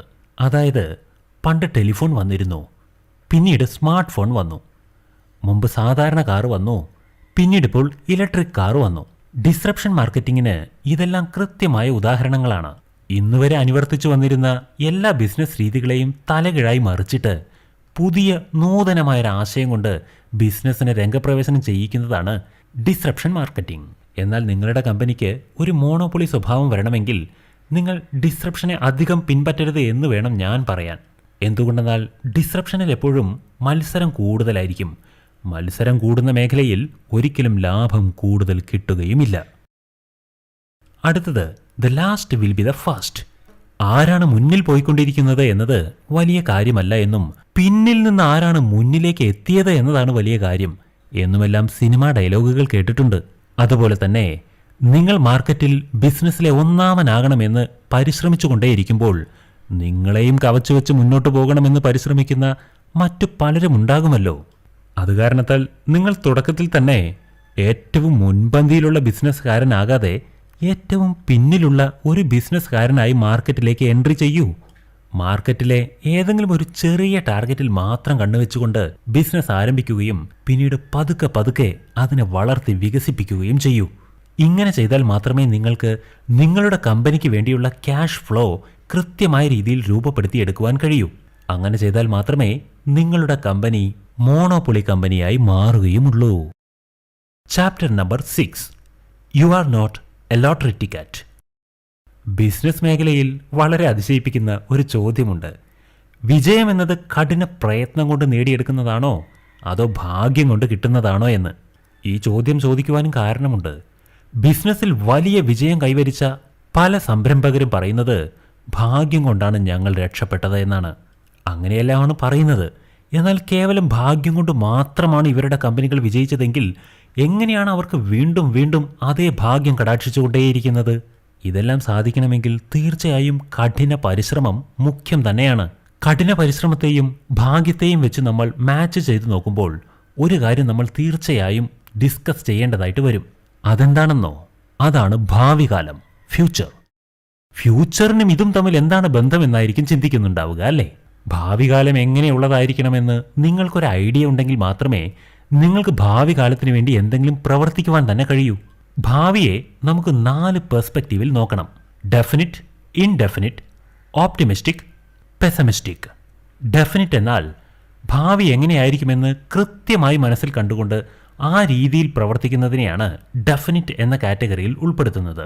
ഭാവി കാലം എങ്ങനെയായിരിക്കണമെന്ന് ഇപ്പോൾ തന്നെ നമുക്ക് ഡിസൈൻ ചെയ്യാൻ പറ്റുന്ന പോലെയുള്ള കാര്യക്ഷമതയാണത്. ഭാവി എങ്ങനെ വെറുതെ കടന്നു വരികയല്ല, ഭാവി കടന്നു വരേണ്ടത് എങ്ങനെയാണെന്ന് നമ്മൾക്ക് ഡിസൈൻ ചെയ്യാൻ പറ്റുന്ന അവസ്ഥ. ഞാൻ പറയുകയാണെങ്കിൽ ഒരു സംരംഭകൻ എപ്പോഴും ഈ ഒരു മാനസികാവസ്ഥയോട് കൂടിയവനായിരിക്കണം എന്നാണ് പറയുക. അടുത്തതാണ് ഇൻഡെഫിനിറ്റ്. അതായത് പ്രത്യേകിച്ച് പദ്ധതിയൊന്നും തന്നെ ഉണ്ടാവില്ല. കാലം പോകുന്ന പോക്കിൽ അവരും അങ്ങനെ പോയിക്കൊണ്ടിരിക്കും. അടുത്തതാണ് ഓപ്റ്റിമിസം. അതായത് ഭാവിയെക്കുറിച്ചൊരു പോസിറ്റീവ് പ്രതീക്ഷയോടുകൂടി പോകുന്നവർ. അവസാനത്തേത് പെസമിസം, അതായത് നെഗറ്റിവിറ്റി. എൻ്റെ ഭാവി അവതാളത്തിലായിരിക്കും എന്ന് ഭയന്ന് ജീവിക്കുന്നവരാണ് ഈ കാറ്റഗറി. ഭാവിയെക്കുറിച്ചുള്ള ഭയം ഈ കാറ്റഗറിയിൽ ചിന്തിക്കുന്നവർക്ക് വളരെ കൂടുതലായിരിക്കും. ഇനി നമുക്ക് ഇതിനെ തമ്മിലൊന്ന് കൂട്ടിയോജിപ്പിച്ചു നോക്കാം. Definite versus indefinite. അതായത് ഭാവി കാലത്തെ നിങ്ങൾക്ക് കൃത്യമായി പ്രവചിക്കാൻ കഴിയുമോ അതോ ഭാവി കാലം അനിശ്ചിതത്വമാണോ? Optimism versus പെസമിസം. നിലവിലുള്ള വർത്തമാന കാലത്തേക്കാൾ ഭാവി കാലം നല്ലതായിരിക്കുമോ അതോ മോശമായിരിക്കുമോ? ഇതിനെ സംബന്ധിക്കുന്ന വിഷയമാണിത്. ഇനി നമുക്ക് ഈ 4 തമ്മിൽ ഒന്നുകൂടെ ചേർത്ത് നോക്കാം. ഇൻഡെഫിനിറ്റ് പെസമിസം. ഭാവിയെക്കുറിച്ച് യാതൊരു പ്രതീക്ഷയുമില്ലാത്ത ആത്മവിശ്വാസം കുറഞ്ഞൊരവസ്ഥ. ഈ കാറ്റഗറിയിലുള്ളവർക്ക് ഭാവിയെക്കുറിച്ച് വളരെ ദാരുണമായൊരു കാഴ്ചപ്പാടുണ്ടാവുമായിരിക്കും. ഭാവിയിലെ അവതാളങ്ങളെക്കുറിച്ച് അറിയുകയും ചെയ്യും. എന്നാൽ അതിൽ നിന്നെല്ലാം കരകയറുവാൻ വേണ്ടി എന്താണ് ചെയ്യേണ്ടതെന്നറിയാതെ വെറുതെ വിലപിച്ചുകൊണ്ടിരിക്കും. രണ്ടാമത്തേത് ഡെഫിനിറ്റ് പെസമിസം. ഈ കാറ്റഗറിയിൽപ്പെട്ടവർക്ക് ഭാവി കാലം കുറച്ച് കടുപ്പം തന്നെയാണ് എന്ന് മനസ്സിലാക്കാൻ കഴിയും. അതേസമയം ഭാവി കാലത്തെ ആ കടുപ്പത്തെ കുറയ്ക്കുവാൻ വേണ്ടി ഞാൻ ഇപ്പോഴെന്താണ് ചെയ്യേണ്ടത് എന്നുള്ള പദ്ധതികൾ ആവിഷ്കരിക്കുവാനും കഴിയും. ഡെഫിനിറ്റ് പെസമിസ്റ്റുകൾക്ക് ഏറ്റവും ഉത്തമ ഉദാഹരണമാണ് ചൈന. ചൈനയെ സംബന്ധിച്ചിടത്തോളം അവർക്ക് സാമ്പത്തിക വളർച്ചയെക്കുറിച്ച് നല്ല അവബോധമുണ്ട്. അതുകൊണ്ടാണ് അവർ ടെക്നോളജിയെ അനുസ്യൂതമായി അതിനൊപ്പം വളർത്തിക്കൊണ്ടുവന്നുകൊണ്ടേയിരിക്കുന്നത്.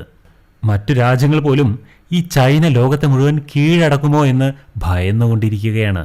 എന്നാൽ ചൈനയെക്കുറിച്ച് മറ്റുള്ള രാജ്യങ്ങൾക്ക് ഈ ഭയമുണ്ടെങ്കിലും ചൈനയ്ക്ക് ചൈനയുടെ ഭാവിയെക്കുറിച്ച് അത്ര ആത്മവിശ്വാസമൊന്നുമില്ല. തൻ്റെ ഭാവി കാലം അല്പം കഷ്ടത്തിലായിരിക്കുമെന്ന് ചൈനയുടെ ടെക്നോളജിക്ക് നന്നായി അറിയാം. അതുകൊണ്ടാണ് എപ്പോഴും പുതിയ പുതിയ ടെക്നോളജികളെ കോപ്പി ചെയ്യുവാനും തൻ്റെ മാർക്കറ്റ് നിലനിർത്തുവാനും ചൈന ശ്രമിച്ചുകൊണ്ടേയിരിക്കുന്നത്.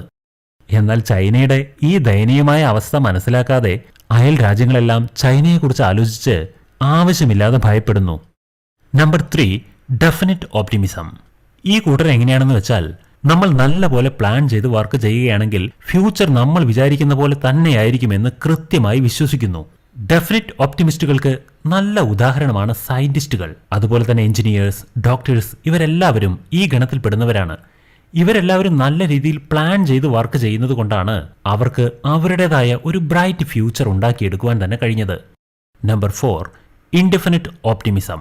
ഇവരുടെ കാര്യം വളരെ രസകരമാണ്. ഭാവി കാലം വളരെ നല്ലതായിരിക്കുമെന്ന് ഇവർ കണ്ണടച്ച് വിശ്വസിക്കുന്നു. എന്നാൽ ഭാവി കാലം നല്ലതായിരിക്കുവാൻ വേണ്ടി എന്താണ് ചെയ്യേണ്ടത് എന്നുള്ളതിനെക്കുറിച്ച് യാതൊരു ഐഡിയയുമില്ല. ഫ്യൂച്ചറിനെ നല്ലതാക്കുവാൻ വേണ്ടി ഇവരുടെ കയ്യിൽ യാതൊരു പദ്ധതികളുമില്ല. ഇതിൽ നമുക്ക് ഇൻഡെഫിനിറ്റ് ഓപ്റ്റിമിസത്തെക്കുറിച്ച് മാത്രം കുറച്ച് ഡീറ്റെയിൽ ആയി ചിന്തിക്കാം. എന്തുകൊണ്ടെന്നാൽ കൂടുതലും ആളുകൾ ഈ കാറ്റഗറിയിലാണ് ഉൾപ്പെട്ടിരിക്കുന്നത്.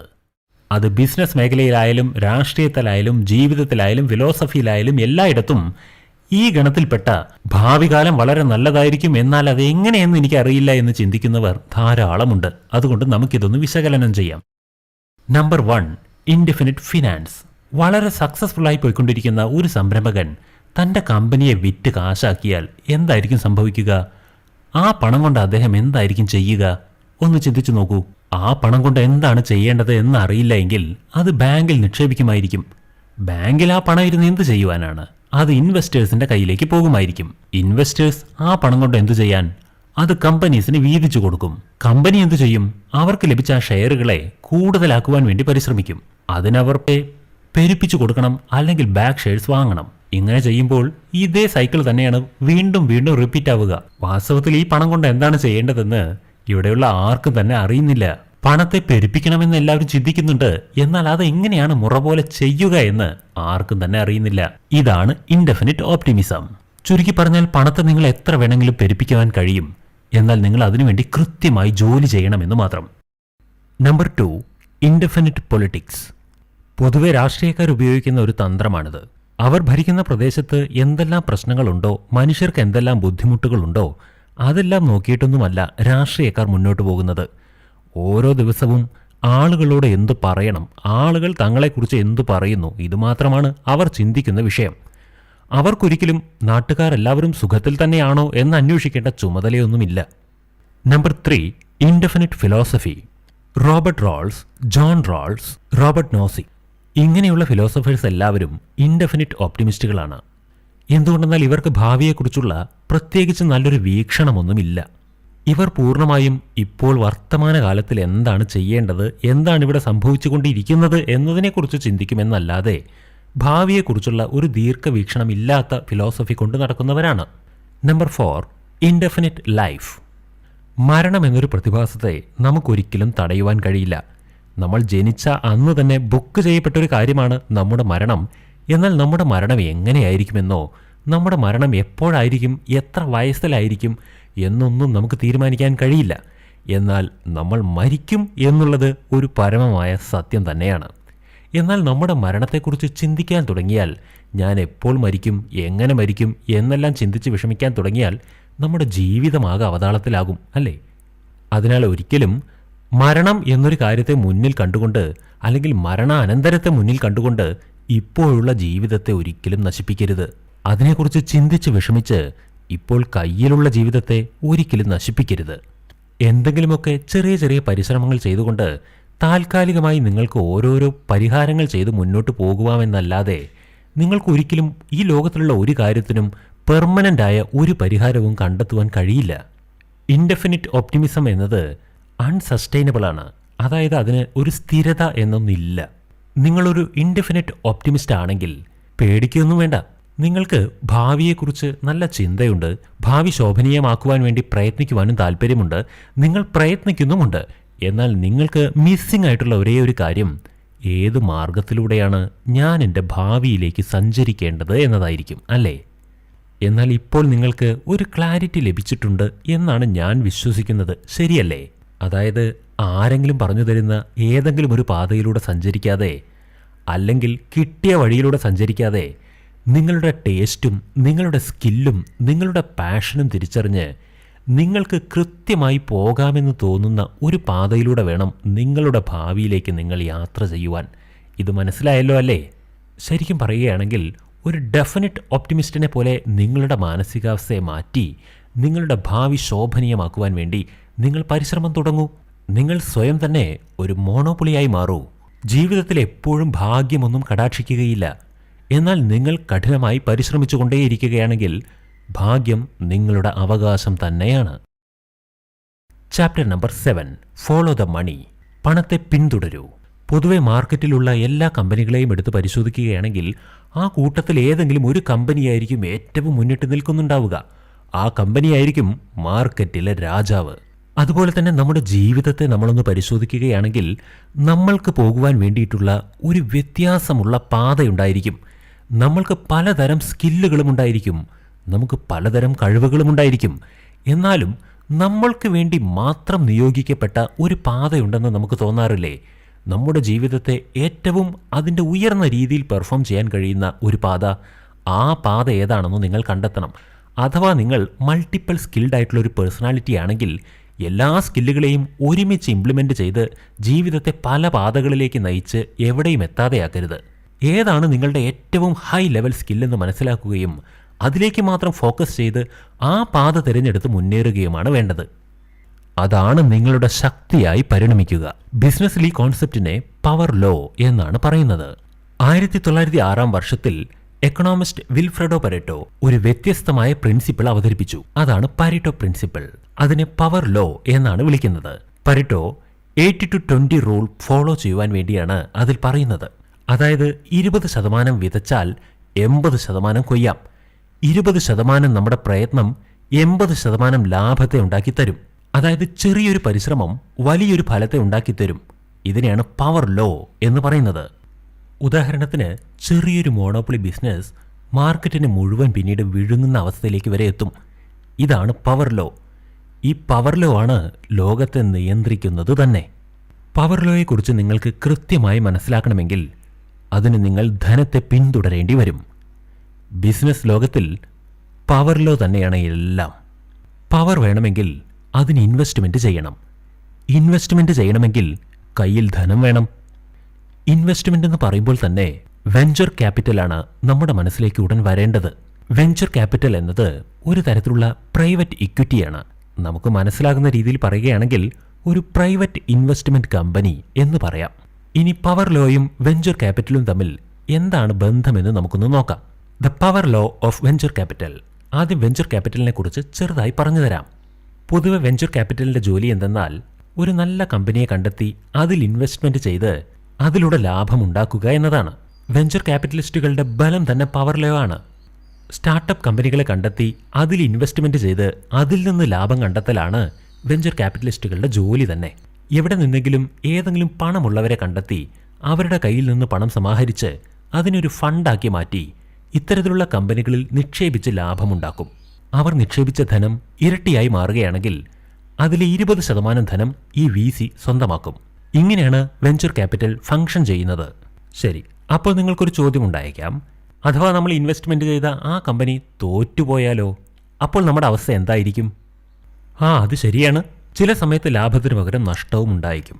ആ സമയത്ത് VCക്ക് ബുദ്ധിമുട്ടുണ്ടാവുക തന്നെ ചെയ്യും.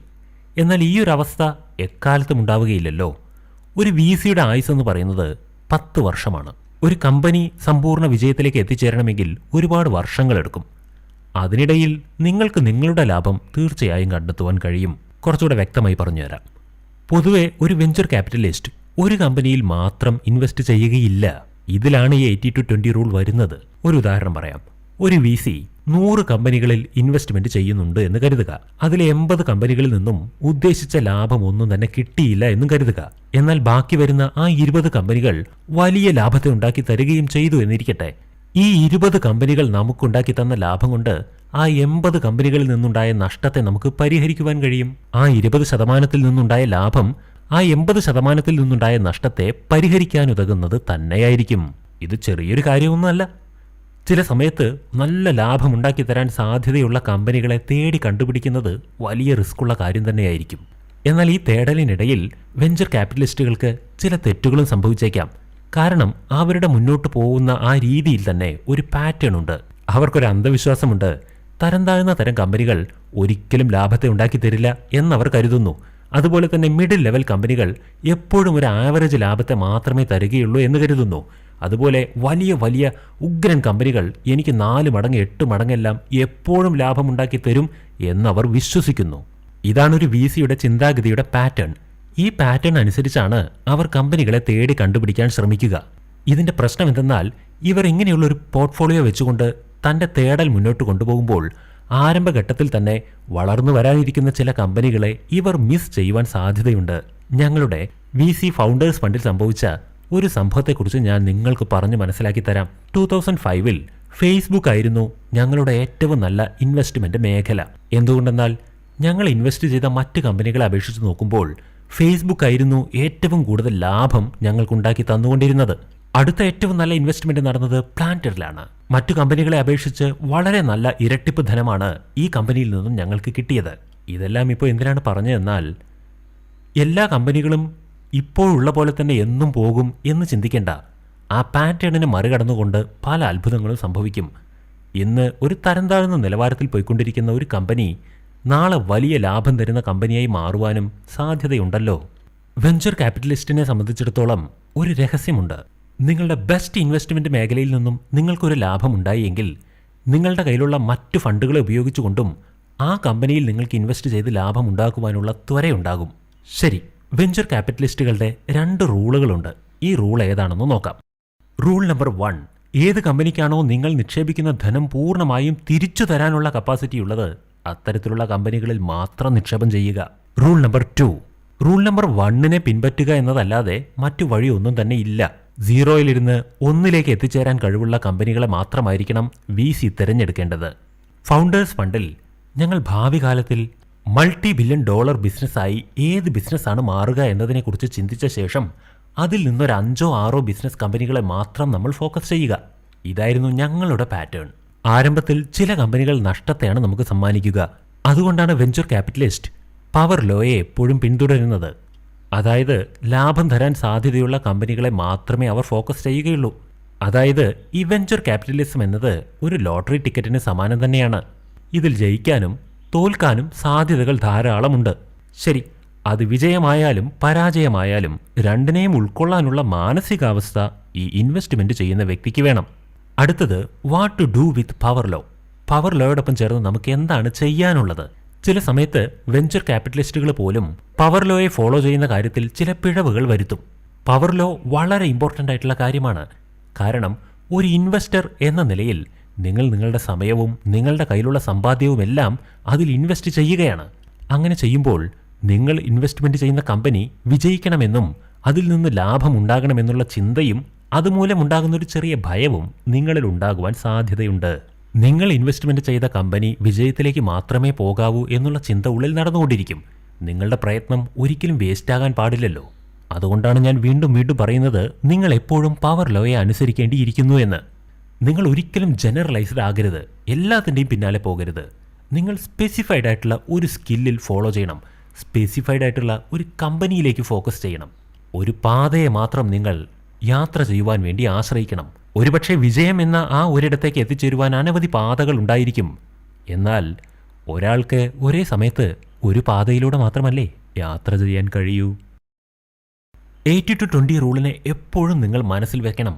നിങ്ങൾ പുതിയതായ ഒരു കമ്പനി ആരംഭിക്കുകയാണെങ്കിൽ പോലും പവർ ലോ നിങ്ങളുടെ മനസ്സിൽ എപ്പോഴും ഉണ്ടായിരിക്കണം. കമ്പനി വളരെ വലിയ ഒരു നിലവാരത്തിലേക്ക് ഉയരണമെങ്കിൽ അതിന് പവർ ലോ വളരെ മുഖ്യം തന്നെയാണ്. പണം കൊണ്ട് മാത്രമേ പണം ഉണ്ടാക്കുവാൻ കഴിയൂ. നിങ്ങൾ ഇൻവെസ്റ്റ്മെന്റ് ചെയ്യുന്ന പണം വളരെയധികം ഇരട്ടിയായി നിങ്ങളിലേക്ക് തിരിച്ചെത്തും. അതിനാൽ പണം സമ്പാദിക്കണമെങ്കിൽ നിങ്ങൾ പവർ ലോയെ നിർബന്ധമായും ഫോളോ ചെയ്യുക തന്നെ വേണം. ചാപ്റ്റർ നമ്പർ 8 സീക്രട്സ്, രഹസ്യങ്ങൾ. സീക്രട്സ് എന്ന് വെച്ചാൽ രഹസ്യമാണ്, അതായത് ഒളിച്ചു വെക്കപ്പെട്ട സത്യങ്ങൾ. പ്രകൃതിയെ നോക്കുകയാണെങ്കിലും ബിസിനസ്സിനെ നോക്കുകയാണെങ്കിലും നമുക്ക് മനസ്സിലാക്കാൻ കഴിയാത്ത ചില രഹസ്യങ്ങൾ മറഞ്ഞിരിക്കുന്നുണ്ട്. നമ്മൾക്ക് മനസ്സിലാക്കാൻ കഴിയുന്ന ധാരാളം രഹസ്യങ്ങളുണ്ട്. എന്നാൽ നമുക്കത് മനസ്സിലാക്കണം എന്ന ആഗ്രഹമുണ്ടെങ്കിൽ മാത്രമേ ആ രഹസ്യം നമുക്ക് വേണ്ടി തുറക്കപ്പെടുകയുള്ളൂ എന്നതാണ് സത്യം. അതുപോലെ തന്നെ ഇതിനു പിന്നിൽ എന്തോ രഹസ്യമുണ്ട് എന്ന് നിങ്ങൾ ആദ്യം വിശ്വസിക്കണം. നിങ്ങൾ വിശ്വസിക്കുകയാണെങ്കിൽ മാത്രമേ നിങ്ങൾക്ക് രഹസ്യമുണ്ടോ എന്ന് അന്വേഷിക്കുവാനും രഹസ്യത്തെ കണ്ടെത്തുവാനും സാധിക്കൂ. ഒരു വാല്യുബിളായ ബിസിനസ് ഒരുപാട് രഹസ്യങ്ങളുടെ മേലെയാണ് കെട്ടിപ്പടുക്കപ്പെട്ടിട്ടുണ്ടാവുക. എന്നാൽ അത് നിങ്ങൾക്ക് എങ്ങനെയാണ് വളർന്ന് വലുതായത് എന്ന് മനസ്സിലാക്കണമെങ്കിൽ രഹസ്യങ്ങൾ എന്ന് പറയുന്ന ഒന്നുണ്ടെന്നും ആ രഹസ്യത്തെ എനിക്ക് കണ്ടെത്തണമെന്നും ഉള്ളിൽ ചിന്തയുണ്ടായിരിക്കണം. ഇത്തരത്തിലുള്ള വിശ്വാസത്തോടു കൂടിയുള്ള ചിന്തകളിലൂടെ മാത്രമേ മറഞ്ഞിരിക്കുന്ന രഹസ്യങ്ങളെ, ആ സത്യങ്ങളെ നമുക്ക് കണ്ടെത്തുവാൻ കഴിയൂ. സത്യങ്ങൾ കണ്ടെത്തുന്ന രീതിയിൽ 3 തരത്തിൽ ഒരു തരംതിരിവ് ആവശ്യമാണ്: ഈസി, ഹാർഡ്, ഇംപോസിബിൾ. ഈ 3 കാര്യങ്ങൾ ഓരോരോ രഹസ്യങ്ങൾക്ക് പിന്നാലെ മറച്ചു വയ്ക്കപ്പെട്ടിരിക്കുകയാണ്. ശരി, നിങ്ങൾക്കൊരു കഥ പറഞ്ഞു തരാം. ടെഡ് കാറ്റ്കിൻസ്കി മാത്സിലെ PhD എടുത്തു. പ്രൊഫസറായി ജോലി ചെയ്തുകൊണ്ടിരുന്ന ഇവർ പെട്ടെന്ന് തന്നെ പ്രൊഫസേഴ്സിനും ടെക്നോളജിസ്റ്റിനും ബിസിനസ് ആർട്ടിക്കിളുകൾക്കുമെതിരെ ഒരു ബോംബ് പ്രയോഗിച്ച് അവരെ ഇല്ലാതെയാക്കാൻ ശ്രമിച്ചു. ഇദ്ദേഹം ആരാണ്, ഇദ്ദേഹം എവിടെയാണ് ഇരിക്കുന്നതെന്നും അറിയാതെ അധികാരികൾ ആകെ തലപുകഞ്ഞ് ആലോചിക്കാൻ തുടങ്ങി. അപ്പോഴാണ് കാറ്റ്കിൻസ്കി പ്രസ്സിലേക്ക് ഒരു ലെറ്റർ എഴുതുന്നത്. എന്നാൽ ഈ ലെറ്റർ എഴുതിയ സമയത്ത് അതിൽ ഫ്രം അഡ്രസ് എഴുതിയിരുന്നില്ല. അതിനാൽ ഈ ലെറ്റർ എവിടെ നിന്ന് വന്നു എന്നറിയാതെ പ്രസ്സിലുള്ളവരും ആകെ തലപുകഞ്ഞുപോയി. ഇവർ എഴുതിയ ഈ ലെറ്ററിനെ പബ്ലിഷ് ചെയ്യണമെന്ന് FBI പറഞ്ഞു. എന്നാൽ ആ ലെറ്റർ പബ്ലിഷ് ചെയ്ത ഉടനെ കാറ്റ്കിൻസ്കിയുടെ സഹോദരൻ ആ ലെറ്റർ കാണുകയും ഇത് അദ്ദേഹത്തിന്റെ കയ്യക്ഷരമാണെന്ന് തിരിച്ചറിയുകയും ചെയ്ത് മുന്നോട്ട് വന്നു. അതിൽ അദ്ദേഹം എഴുതിയിരിക്കുന്നത് എന്തെന്നാൽ, മനുഷ്യന് ജീവിതത്തിൽ ചില കൃത്യമായ ലക്ഷ്യങ്ങൾ ഉണ്ടായിരിക്കണം. അത് നേടുവാൻ വേണ്ടി അവർ പരിശ്രമിച്ചുകൊണ്ടേയിരിക്കണം. അദ്ദേഹം സ്വയം പരിശ്രമിച്ച് നേടുന്ന ഒരു മേഖലയിൽ അദ്ദേഹം എത്തിച്ചേരുമ്പോൾ മാത്രമേ അദ്ദേഹത്തിന് സന്തോഷമുണ്ടാവുകയുള്ളൂ എന്നാണ് അദ്ദേഹം എഴുതിയിരിക്കുന്നത്. ഒരു വ്യക്തിക്ക് സന്തോഷത്തോടെ ജീവിക്കണമെങ്കിൽ, ശാന്തിയോടെ ജീവിക്കണമെങ്കിൽ തന്റെ ലക്ഷ്യം കണ്ടെത്തി അധ്വാനിച്ച് അതിൽ എത്തിച്ചേരുക തന്നെ വേണമെന്നാണ് അദ്ദേഹം കുറിച്ചിരുന്നത്. അത്തരത്തിൽ നോക്കുകയാണെങ്കിൽ മനുഷ്യന്റെ ഗോളുകൾ അഥവാ ലക്ഷ്യങ്ങൾ 3 തരത്തിൽ തരംതിരിക്കണമെന്ന് കാറ്റ്കിൻസ്കി പറയുന്നു. ഒന്നാമത്തേത് ചെറിയ പരിശ്രമത്തിലൂടെ നേടാൻ കഴിയുന്ന ഗോളുകൾ. ഇത് ഈസി കാറ്റഗറി എന്നറിയപ്പെടുന്നു. രണ്ടാമത്തേത് ദീർഘകാലം കൂടുതൽ പരിശ്രമം ചെയ്ത് നേടാൻ കഴിയുന്ന ഗോളുകൾ. ഇത് ഹാർഡ് കാറ്റഗറിയിലാണ് ഉൾപ്പെടുന്നത്. മറ്റൊന്നാണ് നമ്മൾ എത്ര തന്നെ പരിശ്രമിച്ചാലും നമുക്ക് ഒരിക്കലും എത്തിച്ചേരാൻ കഴിയാത്ത ലക്ഷ്യം. ഇതാണ് ഇംപോസിബിൾ കാറ്റഗറി. ഇങ്ങനെ 3 ഡിവിഷനുകളാണ് നമ്മുടെ പരിശ്രമത്തിനും ഗോളിനും നിർണ്ണയിക്കപ്പെട്ടിട്ടുള്ളത്. അവസാനം അദ്ദേഹം പറഞ്ഞു വരുന്നത് എന്തെന്നാൽ, ലോകത്തിലെ ഏറ്റവും ഹാർഡായിട്ടുള്ള സമസ്യകളെല്ലാം പരിഹരിക്കപ്പെട്ടു കഴിഞ്ഞു. ഇനി ലോകത്തിൽ പരിഹരിക്കാനുള്ളത് 2 കാറ്റഗറിയിൽപ്പെട്ട പ്രശ്നങ്ങളാണ്. ഒന്ന് ഈസി, മറ്റൊന്ന് ഇംപോസിബിൾ. ഈ ഈസി ടാസ്കിനെ ആര് വിചാരിച്ചാലും പെട്ടെന്ന് ചെയ്യുവാൻ സാധിക്കും. എന്നാൽ ഈ ഇംപോസിബിൾ പ്രോബ്ലംസ് ആര് വിചാരിച്ചാലും, ഐൻസ്റ്റീൻ തന്നെ വിചാരിച്ചാലും സോൾവ് ചെയ്യുവാനേ കഴിയില്ല. അതിനാൽ കാറ്റ്കിൻസ്കി എന്താണ് പറയുന്നതെന്ന് വെച്ചാൽ, ഇന്നുവരെ ലോകത്ത് കണ്ടെത്തിയിട്ടുള്ള എല്ലാ ടെക്നോളജികളും എല്ലാ വികസനങ്ങളും ഇല്ലാതെയാക്കി എല്ലാം ആദ്യം മുതൽ നമ്മൾ ആരംഭിക്കണം എന്നാണ്. അതായത് എല്ലാവരും വീണ്ടും ഹാർഡ് പ്രോബ്ലംസിനുള്ള ഹാർഡ് സൊല്യൂഷൻസ് ആദ്യം മുതൽ കണ്ടെത്താൻ തുടങ്ങണം. അങ്ങനെയെങ്കിൽ മാത്രമേ ലോകം സമാധാനത്തിലേക്ക് എത്തൂ എന്നാണ് അദ്ദേഹം കരുതുന്നത്. ഇവർ പറയുന്നതെല്ലാം കേൾക്കുമ്പോൾ വലിയൊരു മണ്ടത്തരമായി നമുക്ക് തോന്നിയേക്കാം. എന്നാൽ അദ്ദേഹം ചോദിച്ച ആ ചോദ്യം നമ്മുടെ എല്ലാവരുടെയും ഒരു ചോദ്യമല്ലേ? ചിന്തിച്ചു നോക്കൂ. പ്രകൃതിയെ നോക്കുകയാണെങ്കിലും പ്രകൃതിക്കും ഒരുപാട് രഹസ്യങ്ങളുണ്ട്. പ്രകൃതിയെ നല്ല രീതിയിൽ ഉപയോഗിച്ചെടുക്കുക എന്നുള്ളത് വളരെ സിമ്പിളായിട്ടുള്ളൊരു കാര്യമാണ്. എന്നാൽ പ്രകൃതി നിർവ്വഹണം ചെയ്യുന്നതിൻ്റെ പൂർണ്ണമായ രഹസ്യം നമുക്ക് മനസ്സിലാവാത്തത് കൊണ്ട് അതിപ്പോഴും അസംഭവ്യമായി തുടരുകയുമാണ്. മാർക്കറ്റിലും ഇതുപോലെ തന്നെയാണ്. സ്റ്റോക്ക് വാല്യൂസ് എന്നത് ഒരു ഈസി ട്രൂത്താണ്.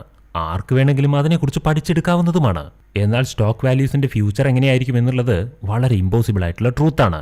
ആര് തന്നെ എത്ര തന്നെ പരിശ്രമിച്ചാലും ഫ്യൂച്ചറിലെ സ്റ്റോക്ക് വാല്യൂവിനെ കുറിച്ച് നമുക്ക് ഒരു ഐഡിയയും കിട്ടില്ല. ശരി, ഇതിൽ നമ്മളിപ്പോൾ ചിന്തിച്ചത് ഈസി ആൻഡ് ഇമ്പോസിബിൾ ട്രൂത്തുകളെ കുറിച്ചാണ്. എന്തുകൊണ്ടാണ് ഹാർഡ് ട്രൂത്തിനെ കുറിച്ച് ആരും ഒന്നും പറയാഞ്ഞത്? ഹാർഡ് സീക്രട്ട് ഇല്ലയോ? എന്തുകൊണ്ടാണ് ഹാർഡ് സീക്രട്ടിന്റെ പിന്നാലെ ആരും പോകാത്തത്? ഇതിനർത്ഥം വാസ്തവത്തിൽ ലോകത്തിൽ ഹാർഡ് സീക്രട്ട് ഇല്ല എന്നതാണ്. ഇതിന്റെ പിന്നിൽ 4 രഹസ്യങ്ങളുണ്ട്. ഇത് ഓരോന്നായി നിങ്ങൾക്ക് മനസ്സിലാക്കി തരാം. നമ്പർ 1, ഇൻക്രിമെന്റലിസം, അധികരണ രീതി. പടിപടിയായി വേണം ഓരോ കാര്യങ്ങളെയും പഠിച്ചെടുക്കുവാനെന്ന് ചെറുപ്പപ്രായം മുതൽ തന്നെ നമ്മളെ പഠിപ്പിച്ചിട്ടുണ്ട് അല്ലേ? ഒരു സമയത്ത് ഒരു കാര്യം വേണം നമ്മൾ പഠിക്കാൻ, അതും പടിപടിയായി കുറച്ചായി വേണം പഠിക്കാൻ. ഇങ്ങനെ പടിപടിയായി പഠിച്ചെടുക്കുന്നതിൻ്റെ പേരാണ് ഇൻക്രിമെൻ്റലിസം. ഇത് രഹസ്യങ്ങളെ തേടി കണ്ടുപിടിക്കണമെന്നുള്ള നമ്മുടെ ആർജവത്തെ കുറയ്ക്കുന്നൊരു രീതിയാണ്. Number 2, risk aversion. ഞാൻ ചെയ്യുന്നതോ പഠിക്കുന്നതോ തെറ്റായി പോകുമോ എന്നുള്ള ഭയം. ആ ഭയമാണ് അവരെ കൂടുതൽ മുന്നേറാൻ അനുവദിക്കാത്തത്. നമ്പർ 3, കോംപ്ലൈസൻസി. ഇപ്പോഴുള്ള ജീവിതം തന്നെ സംതൃപ്തമായി ജീവിക്കുകയാണെങ്കിൽ എന്തിനെങ്കിലും വേണ്ടി പരിശ്രമം ചെയ്യുവാൻ ആരെങ്കിലും തയ്യാറാകുമോ? അതിൻ്റെ ആവശ്യം എന്താണ്? സുഖമായി ജീവിച്ചാൽ പോരെ. ഇങ്ങനെ ചിന്തിച്ചുകൊണ്ട് ജീവിക്കുന്നതാണ് കംപ്ലൈസൻസി.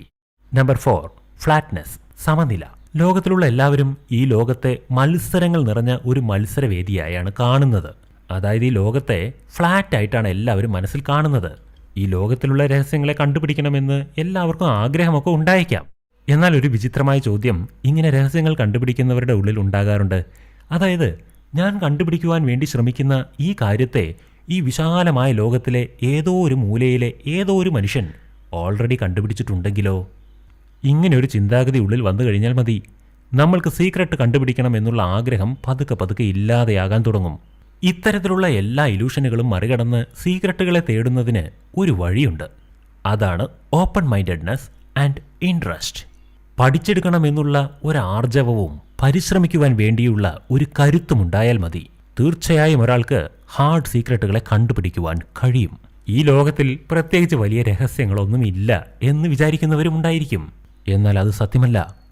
മറച്ചുവെക്കപ്പെട്ട ഒരുപാട് രഹസ്യങ്ങൾ ഈ ലോകത്തിൽ ഇനിയും പുറത്തു വരുവാനുണ്ട്.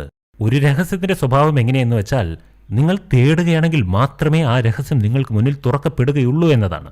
പരിശ്രമിക്കുകയാണെങ്കിൽ മാത്രമേ നിങ്ങൾക്ക് മുന്നിൽ ആ രഹസ്യം തലകുനിക്കുകയുമുള്ളൂ. നിങ്ങൾക്ക് സാധിക്കുമെന്ന് കരുതുന്നുണ്ടെങ്കിൽ മാത്രമേ നിങ്ങൾക്കത് സാധിക്കുകയുള്ളൂ. ഈ ലോകത്തിൽ ഇനിയും കണ്ടെത്തപ്പെടാത്ത ഒരുപാട് രഹസ്യങ്ങളുണ്ട്. ആരെങ്കിലും പരിശ്രമിച്ചാൽ മാത്രമേ ആ രഹസ്യങ്ങൾ അവർക്ക് മുന്നിൽ കീഴടങ്ങുകയുള്ളൂ. അടുത്ത കാര്യം എന്തെന്നാൽ, ഹൗ ടു ഫൈൻഡ് സീക്രട്സ്. എങ്ങനെ രഹസ്യങ്ങളെ കണ്ടുപിടിക്കാം? രഹസ്യങ്ങൾ 2 തരത്തിലുണ്ട്. നമ്പർ 1, നേച്ചർ സീക്രട്സ്, പ്രകൃതിയുടെ രഹസ്യങ്ങൾ. നമ്പർ 2, പീപ്പിൾ സീക്രട്സ്, മനുഷ്യരുമായി ബന്ധപ്പെട്ട രഹസ്യങ്ങൾ. ഈ നേച്ചർ സീക്രട്സ് നമ്മുടെ ചുറ്റും തന്നെയുണ്ട്. അത് മനസ്സിലാക്കണമെങ്കിൽ ഈ ലോകത്തെക്കുറിച്ചുള്ള നിരീക്ഷണ പാടവത്തോടു കൂടിയുള്ള കൃത്യമായ പഠനം വേണം. എന്നാൽ പീപ്പിൾ സീക്രട്സ് അങ്ങനെയല്ല. കാരണം ഓരോ മനുഷ്യരും പൂർണ്ണമായും വ്യത്യസ്തരാണ്. അവരെക്കുറിച്ചുള്ള രഹസ്യങ്ങളിൽ പലതും അവർക്ക് തന്നെ അറിയില്ല എന്നതാണ് സത്യം. നേച്ചർ സീക്രട്സ് എങ്ങനെയെന്ന് വെച്ചാൽ, അതിനെക്കുറിച്ച് നമ്മൾ ധാരാളം പഠിക്കണം. വളരെ സമയം ചെലവഴിച്ച് സാവധാനത്തിൽ പഠിച്ചെടുക്കുകയാണെങ്കിൽ മാത്രമേ നേച്ചർ സീക്രട്സ് നമുക്ക് പഠിച്ചെടുക്കുവാൻ കഴിയൂ. എന്നാൽ പീപ്പിൾ സീക്രട്സ് മനസ്സിലാക്കുവാൻ വേണ്ടി വലിയ പഠിപ്പൊന്നും ആവശ്യമില്ല. മനുഷ്യരെ മനസ്സിലാക്കുവാനുള്ള ഒരു കഴിവും ഒരു അണ്ടർസ്റ്റാൻഡിങ് കപ്പാസിറ്റിയും നമുക്കുണ്ടായാൽ മതി. അടുത്തത്, what to do with secret. സീക്രട്ടുകൾ കൊണ്ട് നമ്മൾ എന്ത് ചെയ്യാനാണ്? പൊതുവായി ആരെങ്കിലും എന്തെങ്കിലും രഹസ്യം കണ്ടുപിടിച്ചാൽ ഈ രഹസ്യം ഞാൻ ആരോടെങ്കിലും പറയണമോ വേണ്ടയോ എന്നൊരു കൺഫ്യൂഷൻ ഉണ്ടാകും, അല്ലേ?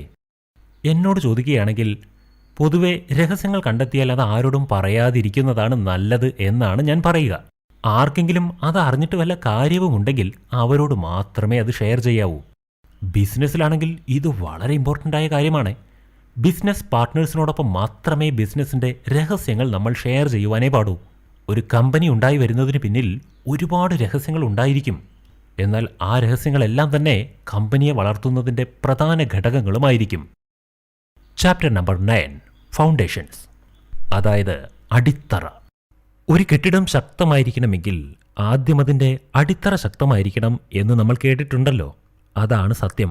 അടിത്തറയാണ് ഒരു ബിൽഡിങ്ങിൻ്റെ ഏറ്റവും പ്രധാനപ്പെട്ട ഭാഗം. അതായത് ഫൗണ്ടേഷൻ വളരെ സ്ട്രോങ് ആയി നിർമ്മിച്ചാൽ മാത്രമേ നമുക്കതിന് മുകളിൽ കെട്ടുന്ന കെട്ടിടം വളരെയധികം ഉയരത്തിലും വ്യാപ്തിയിലും കൊണ്ടുപോകുവാൻ കഴിയൂ. ഇത് വീടിൻ്റെ കാര്യമായാലും ശരി, ബിസിനസ്സിൻ്റെ കാര്യമായാലും ശരി. ഫൗണ്ടേഷൻ എത്രത്തോളം സ്ട്രോങ് ആണോ അതിനനുസരിച്ച് മാത്രമേ നിങ്ങൾക്ക് കെട്ടിപ്പടുത്തുയർത്തുവാൻ കഴിയൂ എന്നർത്ഥം.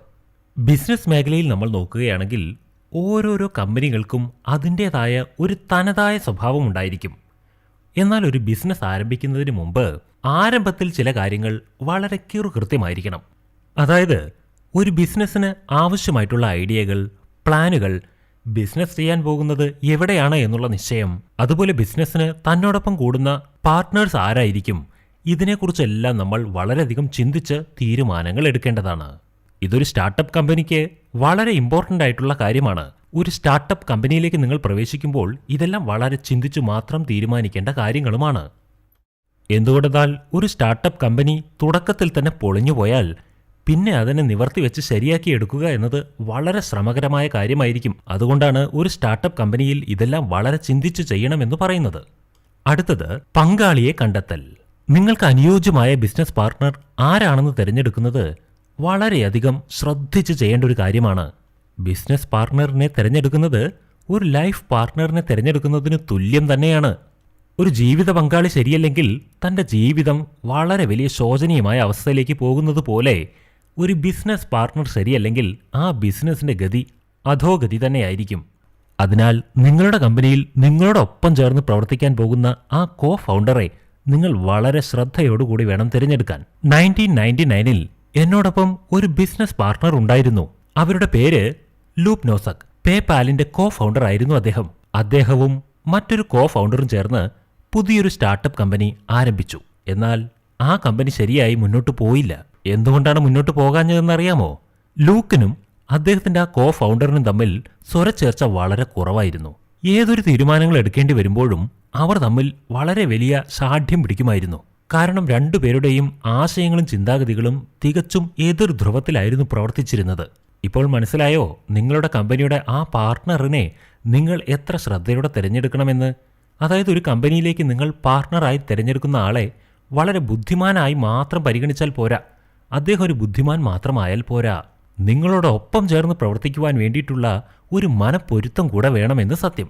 അതായത് ഒരു സ്റ്റാർട്ടപ്പ് കമ്പനി ആരംഭിക്കുന്നതിന് മുമ്പ് ആ കമ്പനിയുടെ ഫൗണ്ടേഴ്സ് ആയിരിക്കുന്ന പാർട്ട്നേഴ്സ് ആയിരിക്കുന്ന എല്ലാവരും തമ്മിൽ പരസ്പരം മനസ്സിലാക്കാനുള്ള കഴിവ് എത്രത്തോളമുണ്ട് എന്നുള്ളത് നമ്മൾ പരിശോധിച്ചറിയേണ്ട ഒരു കാര്യമാണ്. പരസ്പരം ഈ മനപ്പൊരുത്തമുണ്ടെങ്കിൽ മാത്രമേ നമ്മുടെ കമ്പനി പ്രശ്നങ്ങളില്ലാതെ മുന്നോട്ട് പോവുകയുള്ളൂ. അടുത്തത് ഓണർഷിപ്പ്, പൊസിഷൻ ആൻഡ് കൺട്രോൾ. ഒരു കമ്പനി നന്നായി നടക്കണമെങ്കിൽ ഫൗണ്ടേഴ്സ് മാത്രം ഒത്തൊരുമയോടുകൂടി പ്രവർത്തിച്ചാൽ പോരാ. ആ കമ്പനിയുടെ മുഴുവൻ ടീമും ഒത്തൊരുമയോടുകൂടി പ്രവർത്തിക്കുക തന്നെ വേണ്ടിവരും. ഒരു കമ്പനിക്ക് ഫൗണ്ടേഴ്സ് എത്രയധികം മുഖ്യമാണോ അതേപോലെ തന്നെ അതിലെ ടീം മെമ്പേഴ്സ് എല്ലാവരും മുഖ്യം തന്നെയാണ്. അതായത് ഒരു കമ്പനി പ്രവർത്തിക്കുന്നത് എത്ര വലിയൊരു ടീമിനെ കൊണ്ടാണോ ആ ടീം അംഗങ്ങൾ എല്ലാവരും സംതൃപ്തരായിരിക്കണം. ആ ടീം അംഗങ്ങളുടെ ആവശ്യങ്ങളെല്ലാം സമയാസമയങ്ങളിൽ പൂർത്തീകരിച്ചു കൊണ്ടിരിക്കണം. ആ ടീം അംഗങ്ങൾ എല്ലാവരും തമ്മിൽ ഞങ്ങളൊരു കമ്പനിയാണ് എന്നുള്ള ബോധത്തോടു കൂടി ഒത്തൊരുമിച്ച് പ്രവർത്തിക്കാൻ മനസ്സുള്ളവരുമായിരിക്കണം. മാത്രമല്ല നിങ്ങളുടെ ടീമിന് ഒരു സ്ട്രക്ചറും ഉണ്ടായിരിക്കണം. ചില കമ്പനികളിൽ ഈ സ്ട്രക്ചർ വളരെ ദുർബലമായിരിക്കും. ഈ സ്ട്രക്ചർ ശരിയാക്കണമെങ്കിൽ നിങ്ങൾ 3 കോൺസെപ്റ്റുകൾ മനസ്സിലാക്കണം. നമ്പർ 1 ഓണർഷിപ്പ്, അതായത് നിയമപ്രകാരം ആ കമ്പനിയുടെ മുതലാളികളായി ഇരിക്കുന്നവർ. അടുത്തതാണ് പൊസിഷൻ, അതായത് ഓരോ ദിവസവും കമ്പനി മുന്നേറുന്നതിനെക്കുറിച്ച് നിരൂപണം ചെയ്തുകൊണ്ട് മുന്നോട്ടുള്ള പ്രവർത്തനത്തെ ഓരോ ദിവസത്തേക്കായി നയിക്കുന്നവർ. നമ്പർ 3 കൺട്രോൾ, നിർമ്മിച്ചു വെച്ചിരിക്കുന്ന നിയമവ്യവസ്ഥകൾക്കനുസരിച്ച് കമ്പനി കൃത്യമായി നടന്നു പോകുന്നുണ്ടോ എന്ന് പരിശോധന ചെയ്തുകൊണ്ടിരിക്കുന്നവരാണിവർ. ടിപ്പിക്കലായിട്ടുള്ള ഒരു സ്റ്റാർട്ടപ്പ് കമ്പനിയിൽ ഫൗണ്ടേഴ്സിൻ്റെയും ഇൻവെസ്റ്റേഴ്സിൻ്റെയും തൊഴിലാളികളുടെയും ഇടയിൽ ഒരു ഓണർഷിപ്പ് ഉണ്ടായിരിക്കും. കമ്പനി നടത്തുന്ന എംപ്ലോയീസ് മാനേജേഴ്സിനോടൊപ്പം പൊസിഷനോട് കൂടിയിരിക്കണം. ഓണർഷിപ്പ് ഇൻവെസ്റ്റേഴ്സിനെയും വർക്കേഴ്സിനെയും ഒരുമിച്ച് ജോലി ചെയ്യുവാൻ പ്രേരിപ്പിച്ചുകൊണ്ടേയിരിക്കും. പൊസിഷൻ എംപ്ലോയീസിനെയും ഫൗണ്ടേഴ്സിനെയും നല്ല രീതിയിൽ ജോലി ചെയ്യുവാൻ വേണ്ടി പ്രേരണ നൽകിക്കൊണ്ടേയിരിക്കും. കമ്പനിക്ക് വേണ്ടിയുള്ള പ്ലാനുകളെല്ലാം ഉണ്ടാക്കുന്നത് ബോർഡ് ടീം ആണ്. ശ്രദ്ധിക്കുക, ഇങ്ങനെയെല്ലാം നമ്മൾ നടത്തിക്കൊണ്ടുപോകുമ്പോൾ കമ്പനിക്ക് നല്ലൊരു സ്ട്രക്ചർ ഉണ്ടായിരിക്കും. ഒരു നല്ല സ്ട്രക്ചറിൽ കമ്പനി പ്രവർത്തിക്കുകയാണെങ്കിൽ അത് തകർന്നു പോകാതിരിക്കാനുള്ള സാധ്യത വളരെ കൂടുതലായിരിക്കും. എന്തുകൊണ്ടെന്നാൽ ബോർഡ് ടീം വളരെ ചെറുതായിരിക്കുകയാണെന്നുണ്ടെങ്കിൽ കമ്പനിയുടെ മുന്നോട്ടുള്ള പോക്കിന് അത് വളരെ ഗുണം ചെയ്യും. എന്തുകൊണ്ടെന്നാൽ ബോർഡ് ടീം ചെറിയതായി മാറുമ്പോൾ കമ്പനിയുടെ കമ്മ്യൂണിക്കേഷൻ എല്ലാം വളരെ എളുപ്പത്തിൽ നടക്കുക തന്നെ ചെയ്യും. അതായത് ബോർഡിലിരിക്കുന്ന ഓരോ ടീം അംഗങ്ങളും പറയുന്ന ഓരോ കാര്യങ്ങളെയും വളരെ ശ്രദ്ധയോടെ എല്ലാവർക്കും ശ്രദ്ധിക്കുവാനും കേൾക്കുവാനും കഴിയും. അതുപോലെ എന്തെങ്കിലും എതിർപ്പുകൾ കടന്നു വരികയാണെങ്കിൽ അതിനെക്കുറിച്ച് കൂടിയാലോചന നടത്തി പെട്ടെന്നൊരു തീരുമാനമെടുക്കാനും ബോർഡ് അംഗങ്ങൾ വളരെ കുറവാണെങ്കിൽ അത് പെട്ടെന്ന് സാധിക്കും. ഒരു ബോർഡിൽ 3 പേരുണ്ടായാൽ മതി, എന്നാൽ അധികമാവുകയാണെങ്കിൽ ഒരു 5 പേർ വരെയാകാം. അതുപോലെ ബോർഡിന് വേണ്ടി തിരഞ്ഞെടുക്കുന്ന ഡയറക്ടറെയും വളരെ ശ്രദ്ധയോടുകൂടി വേണം തിരഞ്ഞെടുക്കാൻ. കാരണം ഒരു കമ്പനിയിലെ ബോർഡ് ഡയറക്ടർ വളരെ മുഖ്യമായ ഒരാളാണ്. എന്തുകൊണ്ടെന്നാൽ അദ്ദേഹമാണ് ആ ടീമിനെ മുഴുവൻ നയിക്കാൻ പോകുന്നത്. ഡയറക്ടർ നല്ല രീതിയിൽ ചിന്തിച്ച് തീരുമാനങ്ങൾ എടുക്കുകയാണെങ്കിൽ മാത്രമേ ആ കമ്പനി നല്ല പോലെ നടന്നു പോവുകയുള്ളൂ. ഒരു സ്റ്റാർട്ടപ്പ് കമ്പനിയിൽ എപ്പോഴും ഓണർഷിപ്പിന്റെയും കൺട്രോളിന്റെയും ഇടയിലാണ് പ്രശ്നങ്ങൾ നടക്കുക. അതായത് ഫൗണ്ടേഴ്സിന്റെയും ഇൻവെസ്റ്റേഴ്സിന്റെയും ഇടയിൽ പ്രശ്നങ്ങൾ എപ്പോഴും നടന്നുകൊണ്ടിരിക്കാൻ സാധ്യതയുണ്ട്. അതുകൊണ്ടാണ് പറയുന്നത് കഴിയുമെങ്കിൽ ഈ ബോർഡ് അംഗങ്ങൾ വളരെ കുറച്ചു പേർ മാത്രമായിരിക്കണമെന്ന്. Next, on the bus or off the bus. നിങ്ങളുടെ കമ്പനിയിൽ ജോലി ചെയ്യുന്ന എല്ലാവരും എല്ലായ്പ്പോഴും എൻഗേജ് ആയിരിക്കണം. ഒരാൾ മറ്റൊരാളെ അനുസരിപ്പിച്ചും കൊണ്ട് എല്ലാവരും ചേർന്ന് കമ്പനിക്ക് വേണ്ടി ഒത്തൊരുമയോടുകൂടി പ്രവർത്തിക്കണം. ജോലിയൊന്നും ചെയ്യാതെ മടിയന്മാരായി ശമ്പളം പറ്റുന്നവരെ കൊണ്ട് കമ്പനിക്ക് യാതൊരു ഗുണവുമില്ല. അതുകൊണ്ടാണ് കൺസൾട്ടൻസിനെയും പകുതി സമയം ജോലി ചെയ്യുന്നവരെയെല്ലാം കമ്പനിയിൽ ചേർക്കുന്നത് കൊണ്ട് വലിയ ഗുണമൊന്നുമില്ലാത്തത്. അതുപോലെ ടീമംഗങ്ങൾ എല്ലാവരും ഓൺലൈനിൽ പ്രവർത്തിക്കുകയാണെങ്കിലും അത് വലിയ ഗുണം ചെയ്യുകയില്ല. നിങ്ങളുടെ കമ്പനിയുടെ വാല്യൂ ഉയരണമെങ്കിൽ നിങ്ങളുടെ കമ്പനിയിൽ ജോലി ചെയ്യുന്ന എല്ലാവരും ഒരാൾ മറ്റൊരാളുമായി വളരെയധികം താതാത്മ്യത്തോടു കൂടി എല്ലാവരും കമ്പനിക്ക് വേണ്ടി അധ്വാനിക്കുവാൻ തയ്യാറാകണം. ഇതിനെയാണ് കെൻ കേസി ഒറ്റ വാക്കിൽ പറഞ്ഞിട്ടുള്ളത്. അതായത് ഒന്നുകിൽ നിങ്ങൾ ബസ്സിന്റെ ഉള്ളിൽ ഇരിക്കണം, അല്ലെങ്കിൽ നിങ്ങൾ ബസ്സിന്റെ പുറത്ത് നിൽക്കണം. ഒരിക്കലും നിങ്ങളുടെ ഒരു കാല് ബസ്സിലും ഒരു കാല് റോഡിലുമായിട്ട് വെക്കരുത് എന്ന്. അതിനെയാണ് പറയുന്നത് on the bus or off the bus എന്ന്. അതായത് ഒന്നുകിൽ നിങ്ങൾ പൂർണ്ണ സമയവും ജോലി ചെയ്യാൻ താല്പര്യമുള്ളവരായിരിക്കണം, അല്ലെങ്കിൽ നിങ്ങൾ ജോലിയേ ചെയ്യേണ്ടതില്ല. Next, cash is not king. പണം രാജാവല്ല. അതായത് എല്ലാവർക്കും അധിക അളവിൽ ശമ്പളം കൊടുക്കുന്നത് കമ്പനിക്ക് ഒരിക്കലും ഗുണം ചെയ്യില്ല. വർക്കേഴ്സിന് അധികമായി ശമ്പളം കൊടുക്കുന്നതിലൂടെ വലിയ നഷ്ടമാണ് സംഭവിക്കാൻ പോകുന്നത്. അതായത് വർക്കേഴ്സ് ശമ്പളം കൂട്ടുന്നതിൽ മാത്രം ശ്രദ്ധിക്കുകയും തങ്ങളുടെ ജോലി ചെയ്യുന്നതിൽ വലിയ ശ്രദ്ധ കൊടുക്കാതെയുമായാൽ എന്തായിരിക്കും അവസ്ഥ? ഈ ഒരു പ്രശ്നം എങ്ങനെയാണ് പരിഹരിക്കാൻ പറ്റുകയെന്നോ, കമ്പനിയിൽ അവരുടെ കൂട്ടത്തിൽ നിന്ന് തന്നെ ഒരാളെ തിരഞ്ഞെടുത്ത് ബാക്കിയുള്ളവർക്കെല്ലാം റോൾ മോഡലാകുന്ന രീതിയിൽ ആ ആളെ ശരിയാക്കിയെടുത്താൽ നിങ്ങൾക്ക് ഈ പ്രശ്നം പരിഹരിക്കുവാൻ കഴിയും. ഈ ശമ്പളം അധികം കൊടുക്കുന്ന കാര്യത്തിൽ ഒരു ഉദാഹരണം പറയട്ടെ. കമ്പനിയുടെ സിഇഒക്ക് കൂടുതൽ ശമ്പളം കൊടുക്കാതിരിക്കുക. കമ്പനിയുടെ സിഇഒ തന്നെ നിങ്ങൾ ഇതുപോലെ ഒരു മാതൃകയാക്കി മാറ്റിയാൽ വർക്കേഴ്സിന്റെ ഉള്ളിലുള്ള ഒരു ചിന്തയ്ക്ക് മാറ്റമുണ്ടാകും. അതായത് ആ സിഇഒ നോക്കൂ, ഇത്രയും അധ്വാനിക്കുന്ന വ്യക്തിയാണ്, എന്നിട്ട് പോലും അദ്ദേഹത്തിന് ശമ്പളം ഇത്രയേ കൊടുക്കുന്നുള്ളൂ, എന്നാലും അദ്ദേഹം എത്ര ആത്മാർത്ഥതയോടുകൂടിയാണ് ജോലി ചെയ്യുന്നത്. ഇത്തരത്തിലൊരു ചിന്താഗതി നിങ്ങൾക്ക് ജോലിക്കാർക്കിടയിൽ സൃഷ്ടിച്ചെടുക്കുവാൻ കഴിയും. ഒരു ഉദാഹരണം പറയാം. ആരൺ ലെവായ് ബോക്സ് കമ്പനിയുടെ സിഇഒ ആണ്. 4 വർഷം ബോക്സിൽ വർക്ക് ചെയ്തിട്ടും മറ്റ് വർക്കേഴ്സിനേക്കാൾ കൂടുതൽ കുറഞ്ഞ ശമ്പളമാണ് ഇദ്ദേഹം കൈപ്പറ്റിയിരുന്നത്. ഒരു ചെറിയ അപ്പാർട്ട്മെന്റിലാണ് അദ്ദേഹം താമസിക്കുന്നത് പോലും. ഇവരുടെ ഈ ഗുണം എല്ലാവർക്കും വലിയ ഒരു പ്രചോദനത്തെ നൽകി. ഒരു സിഇഒ എപ്പോഴും കമ്പനിക്ക് മുഴുവൻ ഒരു മാതൃകയായിരിക്കണമെന്നത് അദ്ദേഹത്തിന്റെ ഉള്ളിലുണ്ടായിരുന്നു. അതുകൊണ്ടാണ് അദ്ദേഹം കൂടുതൽ അളവിലോ കുറഞ്ഞ അളവിലോ ശമ്പളം വാങ്ങാതെ എപ്പോഴും ഒരു നിലവാരം മെയിൻറ്റെയിൻ ചെയ്തുകൊണ്ട് ശമ്പളം കൈപ്പറ്റിയത്. ഇങ്ങനെ ആരെങ്കിലും ചെയ്യാൻ തയ്യാറായാൽ മാത്രമേ തൊഴിലാളികൾക്കും കമ്പനിക്ക് വേണ്ടി അധ്വാനിക്കണമെന്ന ചിന്തയുണ്ടാകൂ. Next, vested interest. വെറും ശമ്പളം മാത്രം ഒരു തൊഴിലാളിക്ക് ഒരിക്കലും ഉത്സാഹത്തെ നൽകുകയില്ല. അതിനേക്കാൾ ഉയർന്നു നിൽക്കേണ്ട മറ്റൊരു ക്വാളിറ്റിയുണ്ട്, അതാണ് ഇക്വിറ്റി. ശമ്പളത്തെക്കാൾ പ്രാധാന്യം അർഹിക്കുന്നൊരു വിഷയമുണ്ട്, അതാണ് ഇക്വിറ്റി. ഇതിനെ ഷെയർസ് എന്നും പറയാം. ഇക്വിറ്റി വർക്കേഴ്സിനെ എപ്പോഴും മോട്ടിവേറ്റ് ചെയ്യും. കമ്പനിക്ക് വേണ്ടി അധ്വാനിക്കണമെന്നുള്ള ചിന്ത തൊഴിലാളികളിൽ ഉണ്ടാകും. എനിക്ക് കൂടുതൽ അധ്വാനിക്കണമെന്ന ചിന്ത തൊഴിലാളികളുടെ ഉള്ളിലുണ്ടാകും. എന്നാൽ ഈ ഒരു കാര്യം നേടിയെടുക്കാൻ വേണ്ടി എല്ലാവർക്കും തുല്യ അളവിലൊരു എമൗണ്ട് കൊടുക്കുന്നതും തെറ്റാണ്. എന്തുകൊണ്ടെന്നാൽ ഓരോരുത്തരും ജോലി ചെയ്യുന്നത് ഓരോരോ നിലവാരത്തിലായിരിക്കുമല്ലോ. അങ്ങനെയെങ്കിൽ എല്ലാവർക്കും എങ്ങനെയാണ് ഷെയർ കൊടുക്കുക, ഏത് മാനദണ്ഡത്തിലാണ് ഷെയർ കൊടുക്കുക എന്ന് ചിന്തിക്കുന്നുണ്ടോ നിങ്ങൾ? സിമ്പിളായി പറഞ്ഞു തരാം. കമ്പനിയിൽ ആദ്യം ജോയിൻ ചെയ്തവർക്ക് കൂടുതൽ ഇക്വിറ്റി നൽകാം. എന്തുകൊണ്ടെന്നാൽ അവർ കമ്പനി തുടങ്ങിയ കാലം മുതൽ തന്നെ കമ്പനിക്ക് വേണ്ടി ഇത്രയധികം അധ്വാനിച്ചവരല്ലേ. എന്നാൽ ചിലരാണെങ്കിൽ ഇക്വിറ്റി വേണ്ട, എനിക്ക് സാലറിയാണ് കൂടുതൽ വേണ്ടതെന്ന് അവകാശപ്പെടും. സാരമില്ല, അവർക്ക് സാലറി കൊടുത്തോളൂ. എന്നാൽ ഇക്വിറ്റി നൽകുന്ന സമയത്ത് വളരെ ശ്രദ്ധയോടുകൂടി വേണം അത് വിതരണം ചെയ്യാൻ. കാരണം ഇത് എല്ലാ വർക്കേഴ്സിനെയും ആകെപ്പാടെ കൂട്ടിക്കുഴച്ച് ആശയക്കുഴപ്പത്തിലാക്കാൻ കാരണമാകരുത്. കമ്പനി എന്നത് ഒരു തവണ മാത്രമേ ജനിക്കുകയുള്ളൂ. എന്നാൽ ഒരു കമ്പനി ജനിക്കുമ്പോൾ തന്നെ ഫൗണ്ടേഴ്സ് ആ കമ്പനിയുടെ ഇത്തരത്തിലുള്ള വ്യവസ്ഥകളെല്ലാം വൃത്തിയായി പ്ലാൻ ചെയ്ത് വെച്ചിരിക്കണം. ഇങ്ങനെയെല്ലാം നിങ്ങൾ ചെയ്താൽ മാത്രമേ കമ്പനിയുടെ ഫൗണ്ടേഷൻ വളരെ സ്ട്രോങ് ആയിരിക്കുകയുള്ളൂ. Chapter number 10, the mechanic of mafia. ഈ ചാപ്റ്റർ ഒരു ചോദ്യത്തോടുകൂടി തുടങ്ങട്ടെ.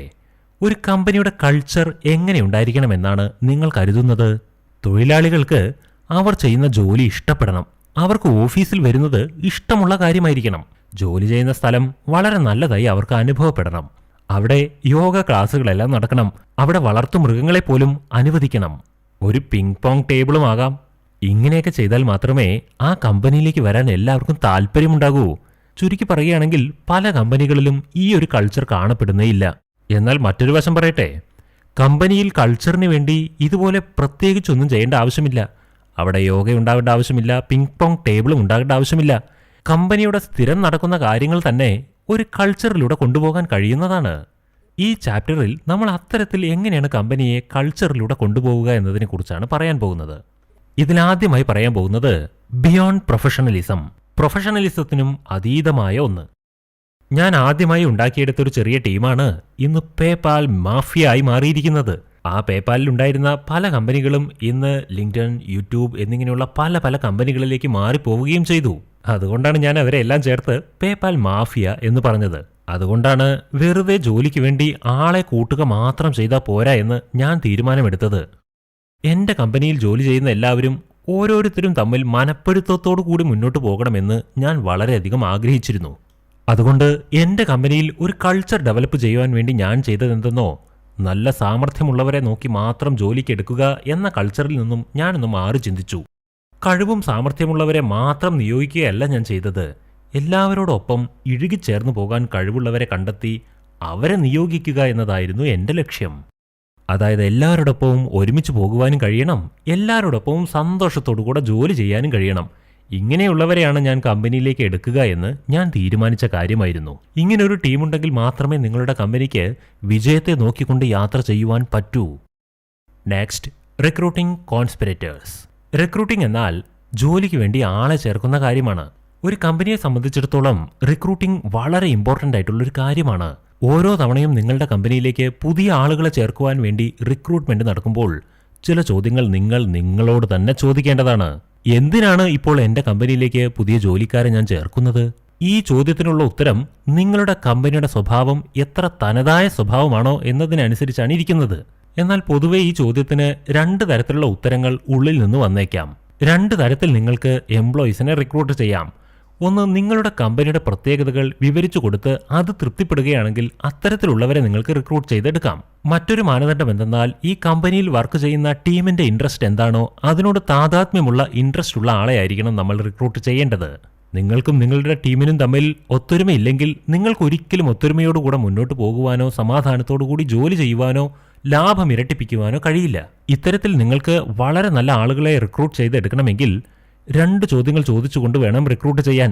അല്ലെങ്കിൽ എനിക്ക് സംഭവിച്ചതുപോലെ പേപാൽ മാഫിയയിൽ ഞാൻ പെട്ടുപോയതുപോലെ നിങ്ങൾക്കും എന്തെങ്കിലും സംഭവിച്ചാലോ? നിങ്ങളുടെ കമ്പനിക്ക് അനുയോജ്യമായ കാൻഡിഡേറ്റുകളെ നിങ്ങൾ തന്നെ വളരെ ശ്രദ്ധയോടുകൂടെ തിരഞ്ഞെടുക്കണം. വർക്കേഴ്സ് എല്ലാവരും പരസ്പരം ഒന്നു ചേർന്ന് ജോലി ചെയ്യാൻ തയ്യാറായിരിക്കണം. അതിനുവേണ്ടി അവരുടെ എല്ലാവരുടെയും ഉള്ളിൽ ഒത്തൊരുമ എന്നൊരു ഗുണമുണ്ടായിരിക്കണം. Next, do one thing. അതായത് നിങ്ങളുടെ കമ്പനിയിൽ ജോലി ചെയ്യുന്ന ഓരോരുത്തർക്കും അവർ ചെയ്യേണ്ട ജോലി എന്താണെന്ന് കൃത്യമായി അറിഞ്ഞിരിക്കണം. അതായത് ഒരാൾക്ക് ഞാൻ ഈ കമ്പനിയിൽ എന്താണ് ചെയ്യേണ്ടത് എന്ന് കൃത്യമായി മനസ്സിലാക്കി വെക്കാൻ കഴിയണം. ഞാൻ ഇവിടെ എന്തു മാത്രമാണ് ചെയ്യേണ്ടത് എന്ന് അദ്ദേഹം ക്ലിയറായി അറിഞ്ഞിരിക്കണം. ഇങ്ങനെ ഒരാൾ ഒരു കാര്യം ചെയ്യുക എന്നുള്ള രീതിയിൽ നിങ്ങളൊരു ചിട്ട ഉണ്ടാക്കിയെടുത്താൽ ആ കാര്യം അദ്ദേഹം ചെയ്ത് അതിൽ അദ്ദേഹം എക്സ്പെർട്ട് ആവുകയും ആ കാര്യത്തിനോട് ഒരു ഉത്തരവാദിത്തം ഉണ്ടാവുകയും ചെയ്യും എന്ന് മാത്രമല്ല, വർക്കേഴ്സ് തമ്മിലുള്ള ബന്ധം കേടുവരാതിരിക്കുകയും ചെയ്യും. നിങ്ങൾ ചെയ്യേണ്ടത് ഒരൊറ്റ കാര്യമാണ്. ഒരു എംപ്ലോയിക്ക് ഒരു ടാസ്ക് മാത്രം കൊടുക്കുക. ഇതാണ് ഡു വൺ തിങ്. ഒരൊറ്റ കാര്യം പൂർണ്ണമായും ഒരാളെ ഏൽപ്പിക്കുകയാണെങ്കിൽ ആ ആൾക്ക് അതിനോടുള്ള ഉത്തരവാദിത്തം തന്നെ കൂടി വരുന്നതായിരിക്കും. എങ്ങനെയെങ്കിലും എന്നെ ഏൽപ്പിച്ച ഈ ഒരു കാര്യം ഞാൻ വൃത്തിയായി ചെയ്തു തീർക്കണം എന്നുള്ള ഒരു ഉത്സാഹം അവരിലുണ്ടാകും. എന്നെ ഏൽപ്പിച്ച ഈ ഒരു കാര്യം ഞാൻ കൃത്യമായി ചെയ്തു തീർത്താൽ മാത്രമേ മറ്റുള്ളവരുടെ ഇടയിൽ ഞാൻ ഷൈൻ ചെയ്യപ്പെടുകയുള്ളൂ എന്നൊരു ചിന്തയും അവർക്കുള്ളിലുണ്ടാകും. മാത്രമല്ല, ഇങ്ങനെ ഒരു കാര്യം ഒരാളെ മാത്രം ഏൽപ്പിക്കുകയാണെങ്കിൽ തൊഴിലാളികളുടെ ഇടയിലുണ്ടാകുന്ന പലതരം ഉരസലുകൾ നമുക്ക് ഒഴിവാക്കിയെടുക്കാൻ കഴിയും. ഇങ്ങനെ ചെയ്യുകയാണെങ്കിൽ എല്ലാവരും അവരവരുടെ കാര്യം നോക്കി എന്നാൽ ഒത്തൊരുമയോടുകൂടെ നല്ല തീവ്രതയോടുകൂടെ കമ്പനിക്ക് വേണ്ടി ജോലി ചെയ്യും. അടുത്തൊരു കാര്യം എന്തെന്നാൽ, പൊതുവെ ഒരു സ്ഥലത്ത് ജോലി ചെയ്യുന്ന എല്ലാവർക്കും എല്ലാവരോടൊപ്പവും ഒരു ബന്ധമുണ്ടായിരിക്കണമെന്ന് ഒരാഗ്രഹമുണ്ടായിരിക്കും, അല്ലേ? അങ്ങനെയുള്ള സ്വഭാവമുള്ളവർ സ്വന്തം കുടുംബത്തിനോടൊപ്പം ചെലവാക്കുന്നതിനേക്കാൾ കൂടുതൽ സമയം താൻ ജോലി ചെയ്യുന്ന ഓർഗനൈസേഷനിൽ ചെലവാക്കുവാനായിരിക്കും ആഗ്രഹിക്കുന്നുണ്ടായിരിക്കുക. ഇതിനെയാണ് കൾട്ട് എന്ന് പറയുന്നത്. കൾട്ടിന്റെ ഓപ്പോസിറ്റാണ് കൺസൾട്ടേഷൻ. കൺസൾട്ടേഷൻ എന്ന് പറയുന്ന രംഗത്ത് എങ്ങനെയാണെന്ന് വെച്ചാൽ ഇവിടെ ഒരു എക്സ്പേർട്ടോ ഒരു പ്രൊഫഷണലോ എംപ്ലോയീസിനെ വേണ്ട രീതിയിൽ വഴി നടത്തി കൊണ്ടുപോവുകയാണ് ചെയ്യുക. സ്റ്റാർട്ടപ്പ് ഒരു കൾട്ടാണ്. കൾട്ട് എന്ന് പറഞ്ഞാൽ ഒന്നുമില്ല, ഒരു കൾച്ചർ എന്നാണ് അർത്ഥം. കൾച്ചർ എന്ന് വെച്ചാൽ തീർച്ചയായിട്ടും അവിടെ ചില വിശ്വാസങ്ങളും ചില നിയമവ്യവസ്ഥകളും ഉണ്ടായിരിക്കും അല്ലേ? ഒരു സ്റ്റാർട്ടപ്പിനെ എന്തുകൊണ്ടാണ് കൾട്ട് എന്ന് പറയുന്നതെന്നോ? അതിലൂടെ നിങ്ങൾക്ക് ഒരുപാട് അനുഭവങ്ങൾ ഉണ്ടാകാൻ കിടക്കുന്നുണ്ട്. കൺസൾട്ടേഷനിലൂടെ നിങ്ങൾക്ക് ലഭിക്കാത്ത പല അനുഭവങ്ങളും പല കഴിവുകളും സ്റ്റാർട്ടപ്പിലൂടെ നിങ്ങൾക്ക് ലഭിക്കുക തന്നെ ചെയ്യും. എന്നാൽ ഈ കൾച്ചറിനെ നിങ്ങൾക്ക് ഉയർത്തിയെടുക്കണമെങ്കിൽ അതിനുവേണ്ടി 4 ഡൈമെൻഷനുകളിൽ നിങ്ങൾ ശ്രദ്ധ കൊടുക്കേണ്ടതുണ്ട്. Number 1, imagery. അതായത് ചില ചിഹ്നങ്ങളാണത്. അതായത് നിങ്ങളുടെ കമ്പനിയെ പെട്ടെന്ന് ഐഡന്റിഫൈ ചെയ്യാൻ കഴിയുന്ന തരത്തിൽ ചില ഡ്രസ് കോഡുകൾ, ചില ലോഗോകൾ ഇങ്ങനെയുള്ളതെല്ലാം ഉണ്ടാക്കുക. എന്തോ ഒരു ഒരുമയുണ്ടെന്നും ഞങ്ങളെല്ലാം ഏതോ ഒന്നിൻ്റെ കീഴിലാണെന്നുമുള്ള ഒരു ചിന്താഗതി അവിടെ ഡെവലപ്പ് ചെയ്തെടുക്കുവാൻ സാധിക്കും. ഒരു കാര്യം വീണ്ടും ഓർമ്മിച്ചോളൂ, ടീമിലുള്ള എല്ലാവരും ഒരുപോലെയാണെങ്കിൽ മാത്രമേ കമ്പനി നല്ല രീതിയിൽ മുന്നോട്ട് പോവുകയുള്ളൂ. Number 2, slogans. അതായത് നിങ്ങളുടെ കമ്പനിയുടെ എത്തിക്സിനെ ചൂണ്ടിക്കാണിക്കുന്ന രീതിയിലുള്ള ഒരു ടാഗ് പോലെ നിങ്ങളൊരു മഹാവാക്യത്തെ കണ്ടെത്തണം. ആ സ്ലോഗൻ നിങ്ങളുടെ ടീം അംഗങ്ങൾ എപ്പോഴും ആവർത്തിക്കുന്നതിലൂടെ അവർക്കിടയിൽ ഒരു ഒത്തൊരുമ ഡെവലപ്പാകും. Number 3, advocacy. അഡ്വക്കസി എന്ന് വെച്ചാൽ നിങ്ങളുടെ കമ്പനിയിലുള്ളവർക്ക് നിങ്ങളുടെ അനുഭവങ്ങൾ ഷെയർ ചെയ്യുക എന്നതാണ്. എല്ലാവരും അവരുടെ അനുഭവങ്ങൾ പങ്കുവയ്ക്കാൻ തയ്യാറാണെങ്കിൽ ഒരു പ്രശ്നത്തിന് തന്നെ അനവധി പരിഹാരങ്ങൾ നമുക്ക് കണ്ടെത്തുവാൻ കഴിയും. ഇതെല്ലാം കൂടെ ചേരുമ്പോൾ നിങ്ങളുടെ കമ്പനിയിൽ ഉണ്ടായേക്കാവുന്ന ചെറിയ ചെറിയ പ്രശ്നങ്ങളെ പെട്ടെന്ന് നിങ്ങൾക്ക് തീർക്കാൻ കഴിയും. നമ്പർ 4, അബ്സഷൻ. അതായത് ലൈറ്റ് മൈൻഡഡ് ആയിട്ടുള്ള മനുഷ്യരെ കണ്ടെത്തുക. ചുരുക്കി പറഞ്ഞുതരാം, നിങ്ങളുടെ കമ്പനിയിൽ ജോലി ചെയ്യുന്ന ഒരാളോട് മറ്റൊരാളെ റിക്രൂട്ട് ചെയ്യുവാൻ പറയുക. അപ്പോൾ അദ്ദേഹം എത്രയധികം കമ്പനിയുടെ നന്മയ്ക്ക് വേണ്ടി പ്രവർത്തിക്കുന്നുണ്ടോ അതേ മാനസികാവസ്ഥയുള്ള ഒരാളെ മാത്രമേ അദ്ദേഹം റിക്രൂട്ട് ചെയ്യാൻ സാധ്യതയുള്ളൂ. പ്രശ്നങ്ങളെ തീർക്കുവാൻ വേണ്ടിയുള്ള ഈ ഒരു താല്പര്യമുണ്ടല്ലോ, ഇതാണ് അബ്സഷൻ. നല്ല കൾച്ചറോടുകൂടി പ്രവർത്തിക്കുന്ന നല്ലൊരു കമ്പനിയെയും ടീമിനെയും ഡെവലപ്പ് ചെയ്തെടുക്കലാണ് നിങ്ങളുടെ ഉദ്ദേശമെങ്കിൽ നിങ്ങൾ ഈ 4 ഡൈമെൻഷനുകളെയും വളരെ ശ്രദ്ധയോടുകൂടെ പരിപാലിക്കണം. ഇങ്ങനെ ചെയ്യുകയാണെങ്കിൽ നിങ്ങളുടെ കമ്പനിക്ക് ആവശ്യമായ ടീമിനെ നിങ്ങൾക്ക് പെട്ടെന്ന് തന്നെ രൂപപ്പെടുത്തിയെടുക്കുവാൻ കഴിയും. ഈ ബുക്കിൽ പറഞ്ഞ കാര്യങ്ങൾ നിങ്ങൾക്ക് വലിയ ഉപകാരമായിട്ടുണ്ടാകുമെന്ന് ഞാൻ കരുതുന്നു. നിങ്ങൾക്കിത് ഇഷ്ടമായെങ്കിൽ നിങ്ങൾ ഈ ബുക്ക് മറ്റുള്ളവർക്കും ഷെയർ ചെയ്ത് കൊടുക്കണം. Chapter number 11, if you build it will they come. നിങ്ങൾ പ്രോഡക്റ്റ് ഉണ്ടാക്കിയാൽ മാത്രം മതിയോ? അതെല്ലാം എങ്ങനെ വിൽപ്പനയാകും? ഈ ചാപ്റ്ററിൽ നമ്മൾ സെയിൽസിനെ കുറിച്ചും ഡിസ്ട്രിബ്യൂഷനെ കുറിച്ചുമാണ് ചിന്തിക്കുന്നത്. പൊതുവെ എല്ലായിടത്തും സെയിൽസിന് വളരെയധികം ശ്രദ്ധ കൊടുക്കുന്നുണ്ടെങ്കിലും ഡിസ്ട്രിബ്യൂഷന്റെ കാര്യത്തിൽ ആരും അത്രയധികം ശ്രദ്ധിക്കുന്നില്ല. സെയിൽസിന് എത്രയധികം ഇമ്പോർട്ടൻസ് ഉണ്ടോ അത്ര തന്നെ പ്രാധാന്യം ഡിസ്ട്രിബ്യൂഷനുമുണ്ട് എന്നുള്ളത് പലരും അംഗീകരിക്കുന്നു പോലുമില്ല. ഡിസ്ട്രിബ്യൂഷൻ എന്ന് വെച്ചാൽ നിങ്ങളുടെ പ്രോഡക്റ്റിനെ എത്ര ശ്രദ്ധയോടുകൂടി നിങ്ങൾ ജനങ്ങളുടെ ഇടയിലേക്ക് എത്തിച്ചുകൊണ്ടേയിരിക്കുന്നു എന്നതാണ്. സെയിൽസും ഡിസ്ട്രിബ്യൂഷനും ഒരു സ്റ്റാർട്ടപ്പ് കമ്പനിക്ക് വളരെയധികം പ്രാധാന്യം അർഹിക്കുന്ന 2 ഘടകങ്ങളാണ്. എന്നാൽ എല്ലാവരും ഇതേക്കുറിച്ച് അത്രയൊന്നും ചിന്തിക്കുന്നില്ലെന്ന് തോന്നുന്നു. പലരും വിചാരിക്കുന്നത് സെയിൽസ് എന്ന് പറയുന്നത് ഒരു നാടകമാണ്, ഈ സെയിൽസ്മാൻമാരെല്ലാവരും നാടകം നടിക്കുകയാണ് എന്നാണ്. എന്നാൽ ഇതിലൂടെയൊന്നും നിങ്ങൾ വിചാരിക്കുന്നത് പോലെയുള്ള ഒരു സെയിൽസ് ഒരിക്കലും നേടിയെടുക്കുവാൻ സാധിക്കുകയില്ല. അങ്ങനെയെങ്കിൽ ഒരു സെയിൽസ്മാൻ തൻ്റെ പ്രശ്നങ്ങളെല്ലാം കടിച്ചമർത്തി പുറമെ ചിരിച്ചു കാണിച്ചുകൊണ്ട് ഒരു പ്രോഡക്റ്റിനെ ഒരു കസ്റ്റമറുടെ കയ്യിലേക്ക് വിറ്റഴിക്കുന്നു എന്നിരിക്കട്ടെ. അങ്ങനെ ചെയ്ത് സെയിൽസിൽ തന്നെ എക്സ്പേർട്സ്, മാസ്റ്റേഴ്സ്,